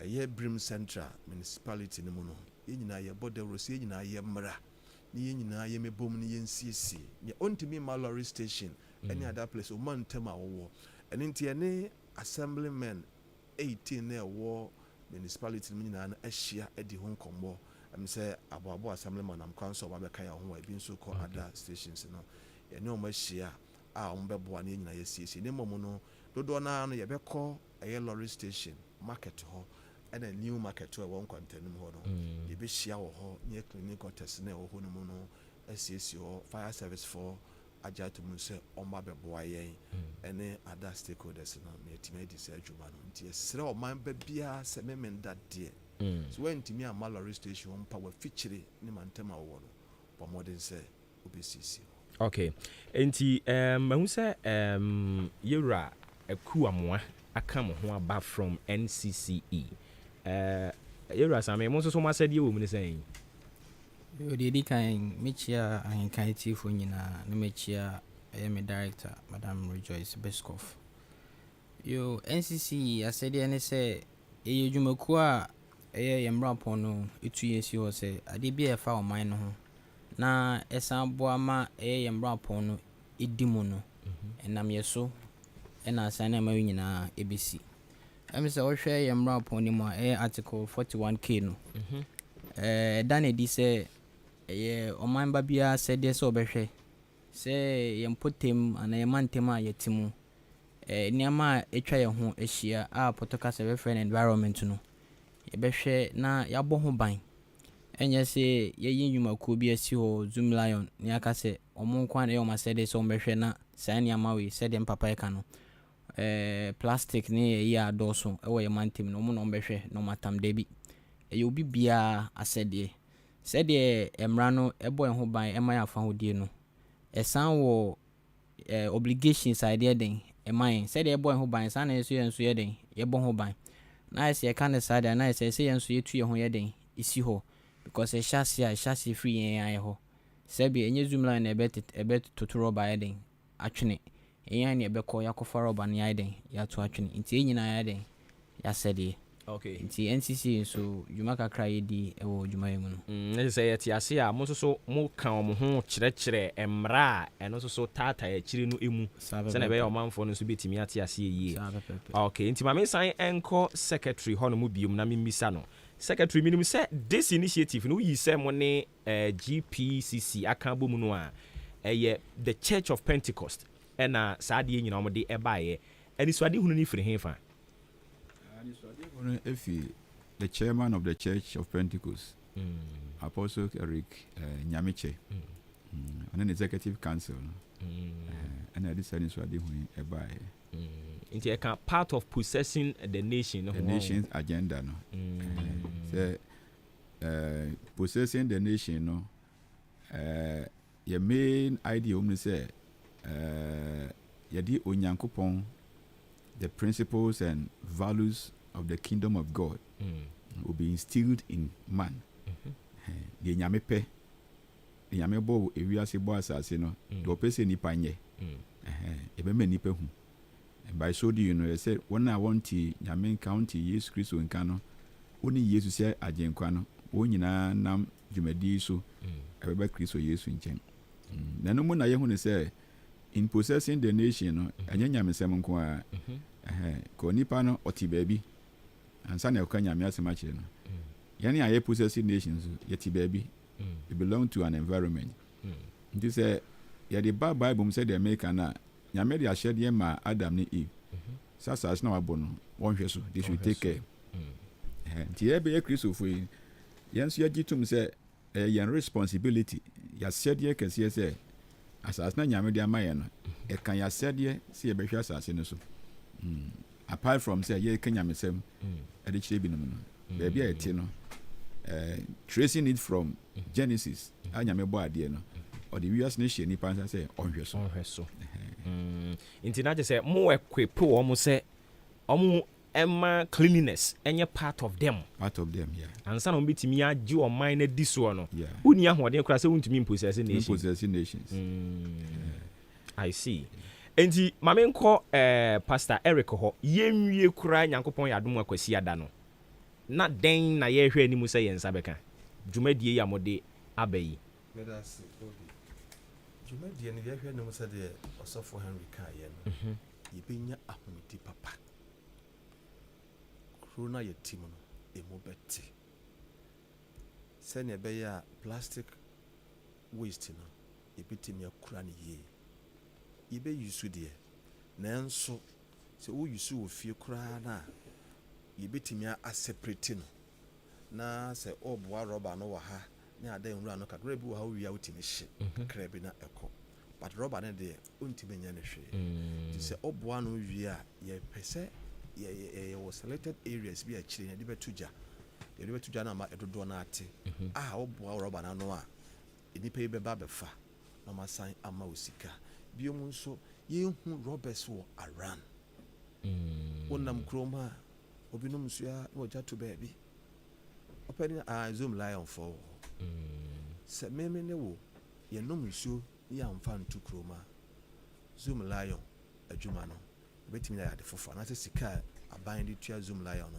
obɛtumi de ayɛ ade foforɔ aboa yɛn nti yɛhwɛ sɛ yɛbɛnya ahomedi papa ɛwɔ kurom na yɛn ankasa no nso no yɛbɛnya apɔmuden atumi atena okay nti wadaroma wei no ɛba bɛyɛ a routine thing anaa ɛba bɛyɛ one day wonder bi na afei wie a pɛɛ baabi atena yɛni suade hom no anaasɛ de nyame nam Church of Pentecost chairman so de baa ne yɛhwɛ sɛ ɛba bɛtoa so nti yɛne assembly members no adedi nkɔmmɔ sie yɛhwɛ sɛ after wei no yɛne ɔmo bɛhyia na at least bosomi biara no kibitimi ayɛ baako ne anka penimienu deɛ but ahyɛseɛ no yɛhwɛ sɛ yɛbɛyɛ no baako na bosomi biara no yɛbɛtumi ahyia ne yɛsiesie yɛmpatam sɛ ne yɛbɛyɛ a baabi a yɛwɔ no ɛhɔ nom ɛbɛte yɛtoa so a yɛnim sɛ ɛbɛduru baabi no meme nom nsuo a mentɔ ntwene mekɔtɔ adeɛ firi dwa so ba a mewie a menim baabi a mɛboa no menim sɛ matɔ atua ka deɛ but ɛsɛ ma me sika a menya baabi a mede bɛto a mpanifo bi ba a ɔmɛma yɛ sika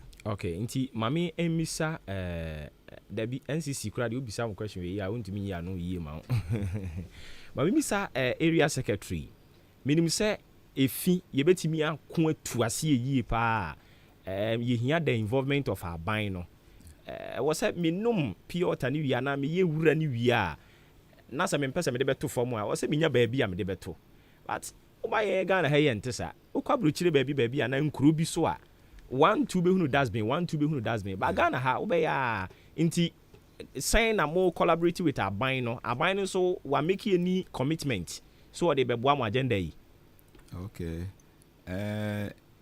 your meetings you involve MC yɛhyia a yɛne no nyinaa na ɛyɛ meeting nti ne yɛyɛ nyinaa no ɔno nso ne nsa wɔ mu ɛna afei sɛdeɛ sɔfoɔ de kan aka no assembly members no yɛ involve wɔn mpanimfoɔ ne aban top hierarchy no ɛdi nsa wɔ so ba woba yɛn yɛ level na sɛdeɛ sɔfoɔ aka no nti ne yɛ involve assembly members no nti yɛhwɛ sɛ after this week long program no assembly member biara ɛne churches asɔfoɔ a yɛwɔ ne mpɔtam no we are going to continue this program in our communities. Electoral areas, no? Yeah. And you know, yeah, but say be a certain points. A bit be a wooden structures, be crab, baby. I day plastics, a big gum, na other waste materials, and so a big good different place at our level, no. This is what we want to start with. Okay. Sana be a bamboo the other big Ibia ba ebebua. By a person, yeah, start in communities, no, with assembly members, no. Okay. From here, no, assembly members, no, and from time to time, they are planning how we are going to continue this program in our environment, communities. Okay. And talking of assembly members, you know, Abuabo assemblyman, Ira Emmanuel Apia Kubi. Ope fans in your friend Amukachi. Wa joining ye ewo ha enomo. Honorable Adaro Mapumo ko de Nyamiadom minya na mo so e. Nyamiadom. Ye assembly member ye hunu afiafe. Hey, honorable. Na honorable initiative yi o ka ho bi. Ya minya me ka ho yeso ye stakeholders a yeso ye de ya ho de ni bibia e de tai asafo nachi se ne be am so be am se dwumadi na consider no be ka se timely intervention ade a ya dwen ho a ene se omuso edi bibisa aba no me feel say yeso ye de ahodin ene bibia beta echi ohwenwura ye na ni na na fififi mu ene fififi no so yan electoral area ho na wura no de efriba nti se omu di dwumadi bi se aba yeso na ne ye unit committee ne even the assembly itself the Brim Central Municipal Assembly no ne ye say so de ahodin ni nim de ene bibia de taichi madwumadi nso krabehwe. Okay. Nti mo dia mo ye wo mu ne den omo ma kire o ma se mo niyema o mo ba be ye mo dia mo ye wo mu ne sen ya ye dia yeso ye dia ye wo mu se ye ne amanfo no eti ye bro no so and education no say start efi no nti yeso ye dia nse bembo Brazil people sene be ya ahunidie ene sene ye beyi bola efi eye ye mpate no yeso be boa unse eba BBC na yen ene wo FM hasi ena okasa so a ya manfo no ya na omutie nti efo say yeso de yeso ebetimi ya bia na de beboa no yeso ye na ye prapra nwure na eyesumina so a na ye de beko yen ya ha ye obisa ya minua ye obisa na eye nwura no unim normally ya na nwura na efrifi ni a enye tan o na mum ye kwa koto agu bola so na se ba bia mpanifo se nkotungu na ye kodu ho na ho no de eye tan so unti we dey be hye ye wo baby a eha ye wo baby etu bola gu oman no ye wo baby etu bola gu na I say bola no baby ye tugu no ye ya na etwe e ba nanim na fi e na baby mpanifo so se emfa de ningu no ye mfa nguo nti e ba sa na e na manfo so obi ho ha instead of so de be ko baby no bi mfitri ana say baby a mfuye ho no de auto bola gu e no na ya na de yare bebre so e de bre nti sani asafo yi etu sa na mon yeso ye beta wo machi na yeso ye ne manfo na aboabo de ye kan ye ni na so yetimi abo mu na dwumadi no anya hwekran da chi bi ye beka se emri bi atwamu na nka ha se ne eto bolagu na ha se ne eto bolag enam Pentecost ene omumpanifo adaroma ena yetimi adi dwumadi etise ma ha so ede atinti yeso ye bebo asa. Okay, nti honorable Emmanuel Apia Kubi ye friend Amukachi na ono so anu CCC ya na busia fe no adwene yen ya ha AHENKAN933 FM empanimfo eno mudi enkomoyi efri Ghana Pentecostal and Charismatic Council GPCC na omo ede na watwe dwumadi bi de ho no mo na owo se sofopani na ye ne Pastor Henry Safo ono so the Church of Pentecost achimo dan ha nyina ono na ye omo area secretary owaha ena yura Samuel Ekuyamoa Mereku ono ne ye senior field officer NCC watenenka ena honorable nso anu CCC a honorable Emmanuel Apia Kubi empanifo akyerɛkyerɛ wɔn ani suade hunu ni nyinaa ne sɛ rubber doors wo kurom na wɔse yɛhwɛ kwan a ɛbɛfa so ne yɛbɛdane ani anya so mfa so but me de ya na ehia me poten pa ɛyɛ dustbins no Ghana for no empanifo ɛnyɛ sɛ efia na bebre no ayɛ o obi wɔ hɔ no mo a te sɛ bi sɛ me na mabɔnten me top yota me ntimi mfa nto fam because Zoom lion no ɛyɛ mi fie na free enti yɛ frɛ yɛ sesa we mu de ɔmo sesa wura enti me make sure sɛ me mfa nto fam but yɛ Ghana ha yi dustbins a Ministry of Sanitation so hwan yɛ so ɔde ba o konkran asɛsɛ wɔ hɔ yɛn change no enti sɛ dustbins na nɔɔso wɔ kurom a onipa ni nya ɔpepa sɛ obɛkipu wura no but a himfa no de kwa kugu eno ni problem no nti mo adaro ma mo ni mpanimfo ni hia a ɛhɔ no na mahama hɔ no na o matimi ameki available dustbins ni bi asa ayi honorable aha ye ni bi o ya minwa say dustbins asema o kan no na ye obi na the issue ni say amanfo apra omufie no enu mu no beto sa emu beto bola nugu sa dustbin no ye ni say nka onam abonte se ne aka na nka wanu nsu anase watotofin bi ana wato biscuit bi no ne bia onum wi ana owi a now the rubber no ato sa dustbin ba we there obi apra ne nso ne banche ni na yi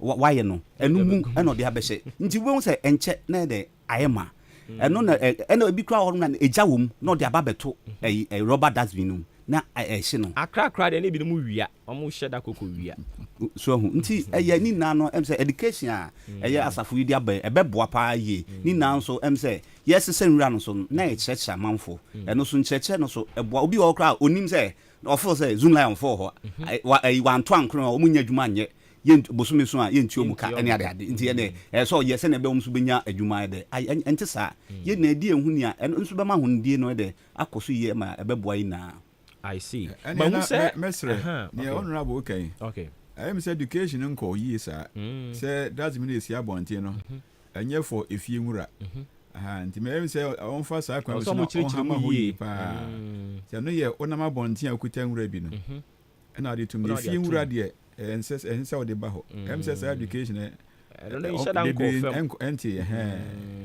na say that's been your private ones or to say obayen ha ya sheda ko gibi wo zoom lion phone ho I see ha enti ono ma mi sa eno no sa no obi twam na wokrawura obi timi de atum da bi eno no de eye for ahenkan fo nko a mo de amuyisu ena ohwe ififia dodo na wo sa dustbins no ebi ofa ebi se bang aboabo bangla dodo na wo sa dustbins no bia esisi omufie eno no se bia ifie no mutimi koje na monko eno de mutimi de nwura bia de edugum na de this street ni so de eno de se wonam wanu nso bi de eno ne editum nso be hwe na bi ho se bi oye store bi e wo ba bi opra ne store ho ne kitchen nyoma ni na no eno ye nya ne sa eno de opa se wa wojo de na wo use no but the abind this is kwan so no de eno de ye enye efi nwura ne edugum ono mami mfa GPCC die currency nchen kakra wan kasansa as assembly member no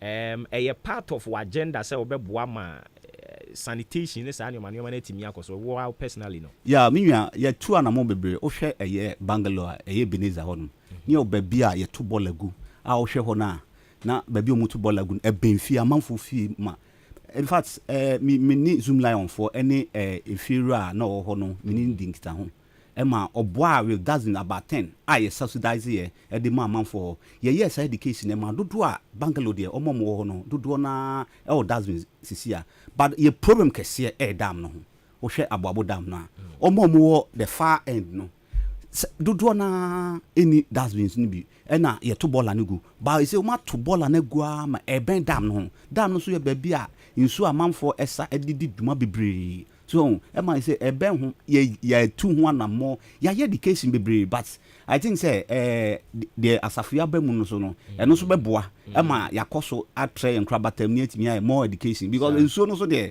say atoyentem bi e na odan so typhoid e wo ha bebre so nti say ye hwe se ne to ye bola agu no ye hwe ni ye pa nti anamo no de ye tutu bi especially Bangalore ni ade de e na wo hwe ahemfie achi aso a ye de container ni bi ye de aba be si ho no eno so ye to bola no gum na ye problem kese e wo hwe mo ICO ne kwa no so a o hwa na the container ni bi ko si ho a ye to bola no gum amanfo kwa o mo to bola no entum no dey ato nchen e ho ne entan no dey ato FM e bi su kra so de so man kwala no mo dey ato FM container no nti e ba sa man yi e ho se ye container me no kasa sisia no amanfo to bola egu FM ye container no but onyin ni say ya too lenient on recalcitrant people like that ye too lenient dodo ya me we offer nie we na nie we nie sa abusuan asem no eno na ha no na ni na say nkrofo na moto bola no gu no unhu mu mama obia akote ho no ma anajo like ye nim tama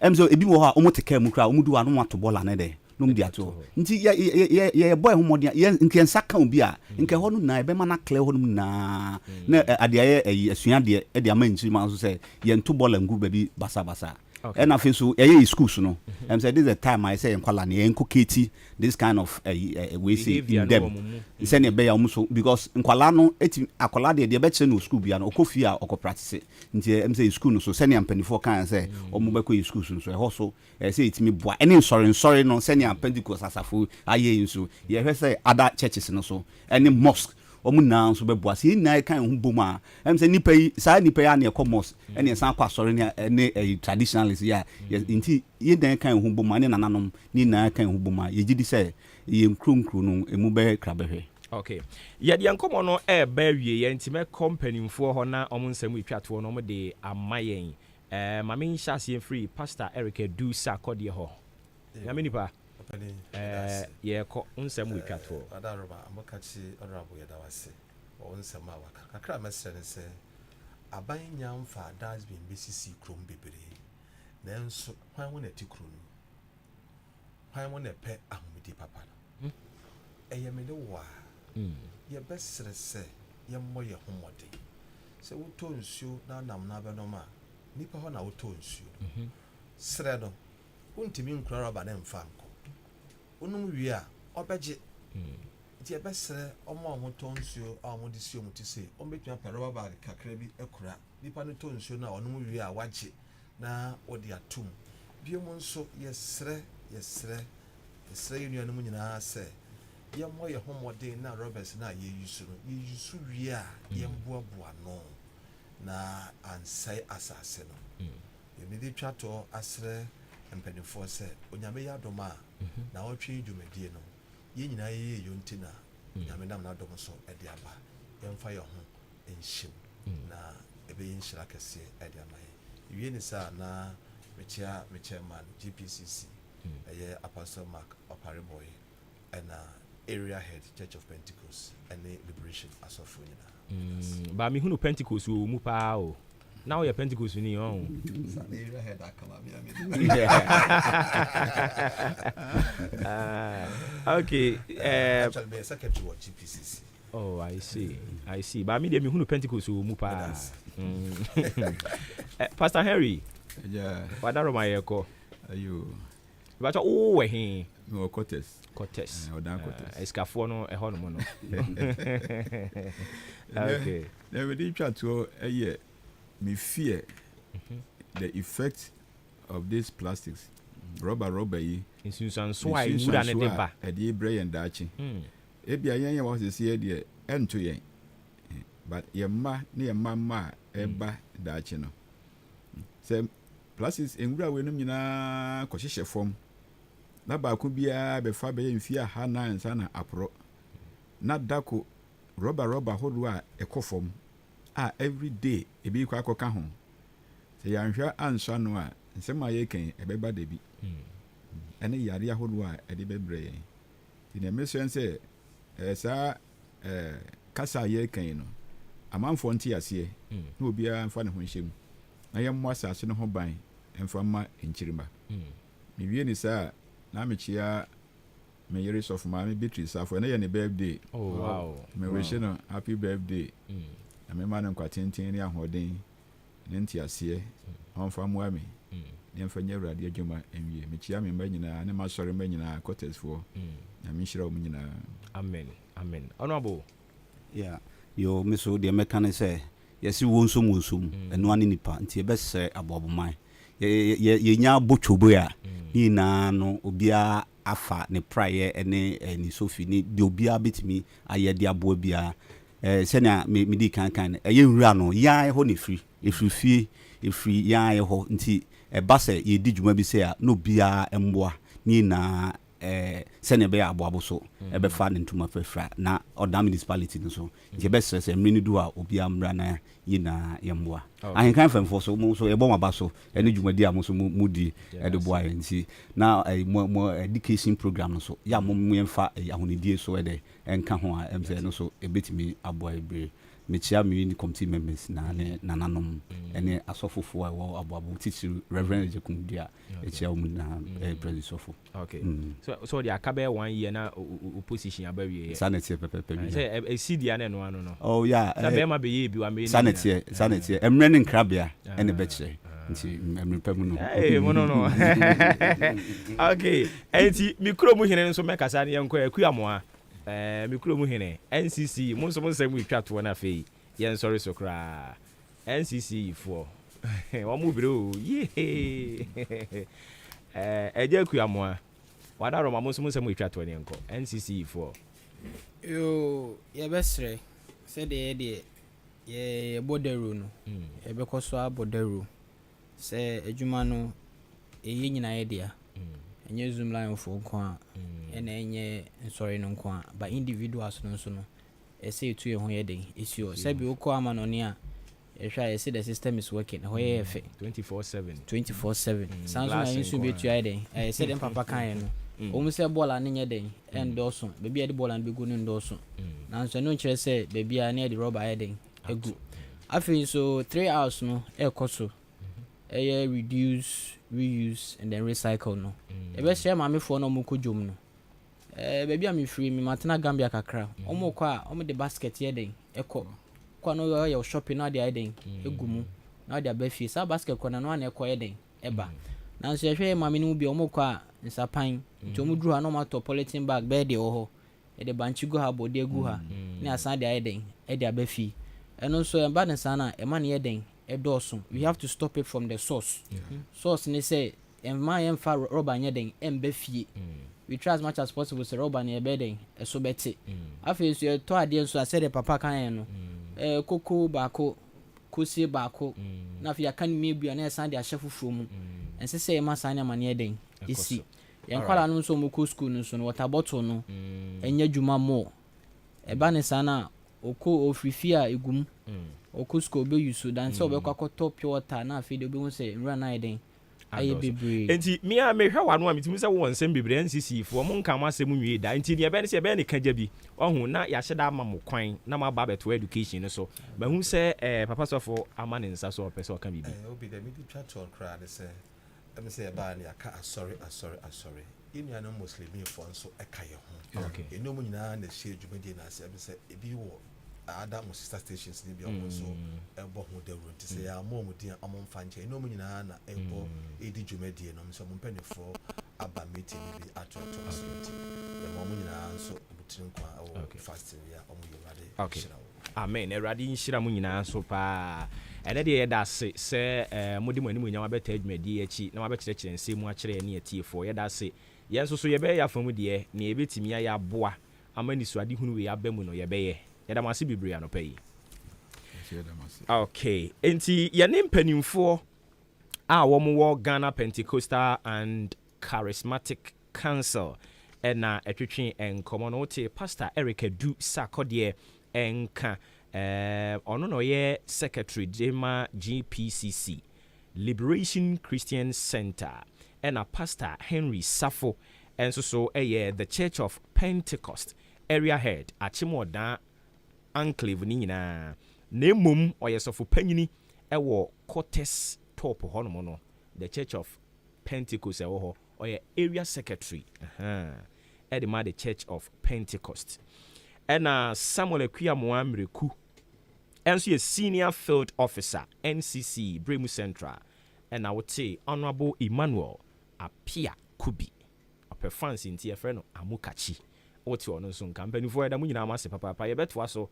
ewo eha no more Osha woman no Simano echo 47 minutes after 9 live on AHENKAN933.3 FM na uko eye asuojaman a ya ntie se basabasa bi ase amani mu so kakra wo ho nti ye bekwa asuojaman sisi a akobon komo wo ho no mo ye frekuro bi popunya akweno akweno ewo asuojaman mensene no mapu ema ntem ha ya mentimi ho ase bi ase ahompu ni mu kakra ewo ho na ebi mo tenetene mo nsa de kire ohin bi owo ho so akwamu jekiti omo kire se opani na ase ota kire a mentimi ho ase sorry na ehyaase enra anwumre wabra nkrofo adeda nti ukọ eye krobo potemo ho no mo no a me kire pupunya akweno ho no a dodo no anaye wo mo naye kura omo naye aye critical ho nti yebehwe na yakọ akwa di nkomo de afa ho no mo de ato adwumadie no eso my emphasida enkoma boafo yi ODI Electronics say menkanche say home appliances na wo pede a ODI Electronics TV, fridge, deep freezer, gas cooker, blender, kettle, washing machine, iron. And then you can only ODI Electronics. And may come for a the amount. Prices on the that firm say team. And it's the so Brian can FM dan see him. And our friend number is 0550 900 600. 0550 900 600. And the number be free. K Asenso Limited. Say swinging wheel office chairs, quality wooden chairs, authentic bookshelves, and Nina K Asenso Limited. May come for the amount. Seka Daraka of Iran Clinic Kaneshi and Subihuni Ewo Flamingo Road 0302257209 0302257209 and 0302919739 home of quality office chairs and bookshelves AK Aseng so Unisem Cement Ghana and so my cementi papa Samche ena akwakofa diaba achim oda mantra wachi junction new story build na yabesi wo hono mo a ene Dukes filling station di nhwe animu no ubehunu yen e wo hono mo a 0243583190 0243583190 e hono mo na ubehunu yen wo ye mesi ni obeto bag be se duonum ne ne boro saa ye wache de kama ayede ebema Akim State College so se Yegusu admission year den 2022-2023 academic year. Biometric registration was May June no koso den of deck no so koso wo Akim State College ya no a hye nso amame. Mame enko eye poponya akweno eno no wo asujaman minim sedi ni mitimi boni ya ye ne ewe Emmanuel Tete ono no ye dede manche and here no country and come here Raima otime kan FM suni ompo makode boko megidi se ukuro ni din no meboni ye akweno poponya ya ya ntie se mo na ne aden ne akoso ni se jakiti hini ya na otu abedi second or higher or how much saying Osi yam krobofo a yewo akwana poponya adiko asisawa ani akate ni nyina opamu yem se yekọ yekom na asase no ye ni die na mo tena ho no mo emfie dodo seni we die ni twa to kwa de ko 300 years kwa ena afei na se na sa asenti mo nko ya ena ohini the brain so be this wo jedi obi anfa sa asem no ma ye ho ti se onu nkwa enti emre dodo sen ye no ne mo aye sa yi mo ntwenko mo ntwemra mo nko no every 2019 at the team to go to the two we na oni ye kun sa to kwa no na ose mo nko hefa si ye ko ye krum na yen agomanya na yeti ana si ye nko na so no ye na then exactly the primary chief the first media nti yanko na sojaman na omu try di ma omu sojaman nti ye sojaman anu ti say asase mi ye sojaman for dia I see na eba ne sa no mo mpanimfo ne nana kasa ana munyanya nana ne nkasa to wa anamwa ko bo the parliament chief the secretary the second amamie onu so suma yam ediko nana wa fakoto ho ewa akwamu fie ene kwa na ochi na yekọ hia wo ho ene jegitifo apana enra na esanya for me say na odika ya bi 2019 o sako for say we betu say enso na omukun ye wo ekun enu ntina mo nso mo de sesa enkrante ne niam ahodo akura no ho ya siese ye hu eni amamre ade a ye di bo ni pa hu bo ni ye siese ye hu pa se odisi amudi besi pa se wo be wo home a obi ba afi a we be share wo premier dia ta fi akwa se de en na mo agba posifo amane pa ɛno a yɛpɛnyi ne akɔbɔm no amanneɛ apolisifoɔ nso afrɛ me amakye wei abisa me yɛkɔ so nneɛma bɔm amanneɛ na ɔmo advice mo sɛ nkurɔfoɔ bɛto hyɛ mo so a mon defend mo ho daabi ɔsi ma yɛnyɛ hwii na ɔmo bɛba ɛfiri saa berɛ a wo ne ɔmo kasa a yɛbɛpem ɛnɛ yi anaa mprempren a me ne wo kasa yi ɔmo aba ɔmo ama moate deɛ nti ɔmo nya mmɛduruyɛ daabi yɛnte hwee ɔmo kyerɛ me sɛ mo ba ɔmo bɛfrɛ me ɔmo amfrɛ me nti ɔmo ama ɛna ɔmo a mohwɛ anim sɛ nka ɔmo abɛto ahyɛ mo so no nso mmaeɛ ɔmo mmaeɛ na ho a na ɛbɛyi mo asotire sɛ obi bɛto ahyɛ mo so me ba baako yɛdɔ ɛfo wɔ pepɔ no so nti ɔwɔ fam na ɔho sɛ branteɛ mmiɛnsa bi ɛkita nkrama yɛ mpamu nkranteɛ bɛpue ne so wɔ fam hɔ asa na ɔmo bisa ne sa sɛ no ɛyɛ ho a na adi ma na ɔsɛ ɛyɛ ne nana adea ɛna ɔmo sɛ ntɛmtɛm ɔturu mika na ɔkɔ na gyakiti hini kɔfa langadefoɔ ne ntuo afiri nkran ɛba ɛbɛto hyɛ yɛ so nti ɔnkɔ deɛ ɔmo bɛto ne nkɔ na ɔmo bɛkum no asa na ɔno nso di mmirika bɛbɔ yɛ amadeɛ ɛsɛne sɛ ɛbi si pɛnti 2019 na ebinom kɔ sisa nwa abaka hyɛ sɛ ɔmo hu nkurɔfo bi sɛ ɔmo hinta wɔ ɛfom hɔ na yɛ sɛ yɛatoro ampa nso ɔmo baabi yɛ bɔne nti wei ɛbaa ɛna no so yɛgye atum sɛ ɛyɛ mpa ɛnti na mema me kɔfo information ɛyɛ sɛ yɛhu no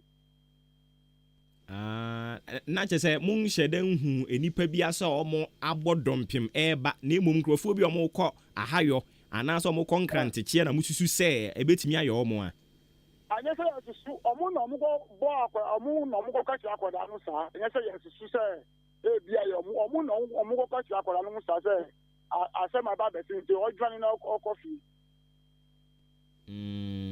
na kyɛ sɛ ahunu bi pɛnti na ama mo ada mo ho soɔ no saa naanu nso yɛkɔ akɔmo fie nso ɔsan aka sɛ mpanyinfoɔ tumifo na menkɔ na mehyɛ so kɔn ntumi ɔno ɔba me hɔ metumi nyɛ ehwii na wodi brɛ ne yɛ dɛn dede makyɛ dade makyɛ tete Emmanuel dade makyɛ tete Emmanuel dade no dade makyɛ na asekyerɛ ne sɛn dade makyɛ no bebi bia akɔbɔfo ɛyɛ ɔmo asase na ɔmo si saa ahene no wɔ hɔ a ɛhyɛ so ɛdi ma te sɛ ɔdi kuro ɛhyɛ so ɛdi ma nene ɛkono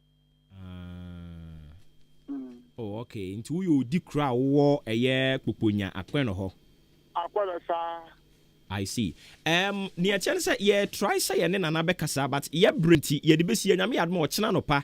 Sɛ wobenya kwan na nka ya frɛ ne ya to ankomobo yi so. Okay, me de mi wo mbere pa. Okay. Ya te nti nyame yadmo a wochena. Why? Yo, mati. Moma adwobre won so so mra wo ho. Oh, so o ma ma dia is assembly ani ho. Na so mu ba dia ya pressure o ba free away abɛhyɛ yɛ mpanyini wɔ yɛ home. I see. Nti moma adwobre mra na nyame yadom a wɔkyena ɛbɛba mo hɔ. Why? Yati. Nti abusua wei yɛ nea ɛkɔ so asuo gyaman kuro bi ɔfrɛ ne sɛ Poponya Akweno. Ɛhɔ no ɛna yɛnuanom krɔbɔfo a wɔn te hɔ no ɔmo ɛkyerɛ sɛ nana a wɔwɔ mpɔtam hɔ ɛso wɔ mu ntu. Wɔgyina saase ensemi ani nsosopa Nyankopɔn yadom a wɔkyena ɛbɛtoa so na yɛ ne nana a ɔmo bɔ ne kwadu wɔ hɔ no mo no ɛyɛ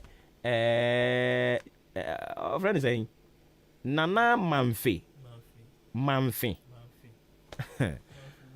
Nana Mamfe wotu aben a wɔtɔ so miɛnsa ɔno no yɛ Akwamu Jekiti hene yɛhwɛ sɛ nyame yadom a ɔkyena yɛne ɔno nso bɛkasa na asomdwie ɛne abotoyɛ mu aba wɔ hɔ ɛnom yɛ nyinaa yɛ nipa baako dede ma kokɔ ma wɔn nyinaa yɛ krɔbɔfoɔ nti ɛnya afei ne abɛkyerɛ pusɛmu akɛseɛ ma menkɔ so ɛnka Achim State ho asɛm nkyerɛ mu no ɔmo kyerɛ sɛ admission no so gu so ɛkɔ so den wokɔ hɔ no mu a General Art, Visual Art, Business, Home Economics, General Science, Technical boarding house wɔ hɔ ma mmaa ne mmarima ɛna afei Modern Computer Lab, Visual Art Studio, Food Lab, Science Lab ɛne ne akaka ho nyinaa yɛwɔ ɛyɛ Achim ɔdan na sɛ kotoku ba ahema ne fie ne kwan no so hɔ frɛ wɔ 0556409040 0207163787 hard learning easy passing Akim State no and not herbal and so the bitters any capsules so the aba koko na ha usisi oko ye emfichiri obi ate won kan wanu ma tuntumi di atenkan wo se wonya de ma wo yere no atu ayira me kanfo ye ano herbal bitters ne capsules no ene di amount o manfo wa ache mo dan beko EK Asimim drugstore aye odan Old Town ho Zango unsa beka bi oba henkan FM unsa beka bi any leading herbal shop and as a pharmacy nationwide oko ho no mo a unsa ebeka bi 0541210227 0541210227 or Chinenti Enterprises say open battery din eche na esan ye papa e or Chinenti Enterprise na make am for the ama car battery ne to papa preko na oka na nkoje wansi akwantimfi ebia na wo bia sei wo pese wo de ba na esiesie de ma wo de ba ye be ye de amount sanso na wo bi wo pese wo sesa na obroni friend swapping eno so ye behwe ni aye de amount ye won krabata miensa wo ba ache mo dan community hospital echiri ho no mo behunu yen kede nso ye wo amusiye no achi ho asama kase ye ne wo mo barrier no na edi enhwe ni mu 0245639729 0245639729 almost so say home of quality car batteries yen eho abusia nwumaku ya da roma no ma so emu edi dwumedie di ebre mo ye di aseda ekodi ama wo mo papa se omo aboa yen amedi dwumedie di abremo ye di aseda nso beko amudi ankan kwa me ye bowa ono no ye executive producer Adwumpa Hini Kofi Mensan lead producer Kobe K and assistant Kwame Asante in charge of socials ofremi obuoba ofori amanfo nyankopon ya adoma ochena yebehia ochena wukuada yebehia ne atoa yen enkomo no so ne ka wo mu nyina ne yebetoa so me pa chew bebre hwa wonsi ne su ba mu atumi nyini che ne ekoyi eboya ba so ne ankoyi atwi adwensi so te ase eye nipa na efum enipa nso so na ediche efia ampofua obuoba na ene efia yese mu nhye African printer na ase de matomi sa munyina obi oba ye bi a African printer oh nice ene matom what home many abranti you gina here to ochina of Fridays wo ochina meshe me de what are mato asoma ye ne nkwa okay abusia anapa no ndu abo apa ho sema baako e ofia ha kasiabotel na mede bron sama hodra etwaguo ewo ye mprem to bre kasiabo ne numre no nsia de mu nam de ni tini headlines eba mede ade afia ampofowa na tie director of research our his excellence and danko ekufa that na kesem dia betu dwa ya wo kire senyame adoma 2024 NPP amanyokuo no nom ebewini fala no se maje na be kakra bidie emu nkyerem yade beba ukopiem ewa aboso kan ya spare parts dealers association for ho dia tu dwa ya wo mo kire se wo mumu enkofo ni bi empene so mbetu akọ afienya na asam no ayere pa jebeko akwa kopiem ewaso Jaman constituency ene say MP ho say enkwada 321 ya wonum teenage pregnancy mprewanyin say de ho akwa akohyemene afupe banchi dede bo manimo no yampa ne hye wonum na yebefre no na die ntia waka asa no wakyerɛkyerɛm na futuo bi a ho bia nso de amayen ukopiem ewachim kusi a ohen popra wo ho ono nso ede atudwa ochese enkofo sori amose an achim kusifo de wo ya MPP fo ohen no kra nso ya MPP ni na nso empuntu ade mpuntu abom sane sabe jonso abo akokɔ emu nsam ya de beba lecture bi nso ode atudwa ya wo kyerɛse awofo wo mutwi o manum sperede adan amoma kwa free SHS ntienei wo mudi omsika etonto mani duku akase wo munyai no mun service kan sansa university eka wo ho no echen hwe enu nti osrada futu eno de akọ ede ama awofo na Opera Square enrada yenkase ebo enumre no nsia de mote se eja ato GT Bank ewo enkrampopuni mantemu Opera Square na sani na esitie na ehu pa na yase ade chi nyina dasetere chane say asam no enkodoye enkodaye enkotoye enu ti amani boni buto no ye no betwetwe ho enkomo ukopiem ewo Northern Regional Fulani fu akum nipa enipa be ye nkro ya enya asam ketwa 11 days ntamu enipa nkron ena ewuo ya nyasam ketwamu nkyeremu nso ya de beba director general ya wahye Ghana pomoden ensamso ne one Ghana fo beba betwetwe nkomo afa covid-19 ne bobre wa Ghana ha na wode ba emu nsem na danso ya bema wo etie bi Kani MPP for Director of Communications so dia to George say omo nim say MPP amanyokuo no enkwafo nte wo nkoma ye unpopular na die nte papa yi ekeka kansanse wensu no o beti emunchiremu PRO dema GAMLS eyekuo ya wonom eba laboratory ne ho nkeka ho a wonom eyade edimu ntenteman no mo so dia to dwa ya omo chese omo sre aban ne se malaria ne kuo no aban fa sika enhyem se ne covid-19 otin nani eye no mfa ne ho ene ne sika enhye malaria ko ne mesan se malaria ekum ni papa wei ane nsem foforo bi abete ewo ye nkase bomo ntia ne premto breka sebo ene anumre no nsia de ni ti nsam no headlines ena me de aba medi afia ampofowa meda se kwabna kosti ojinega Ghana Kuafue Adama West Africa Adama West Africa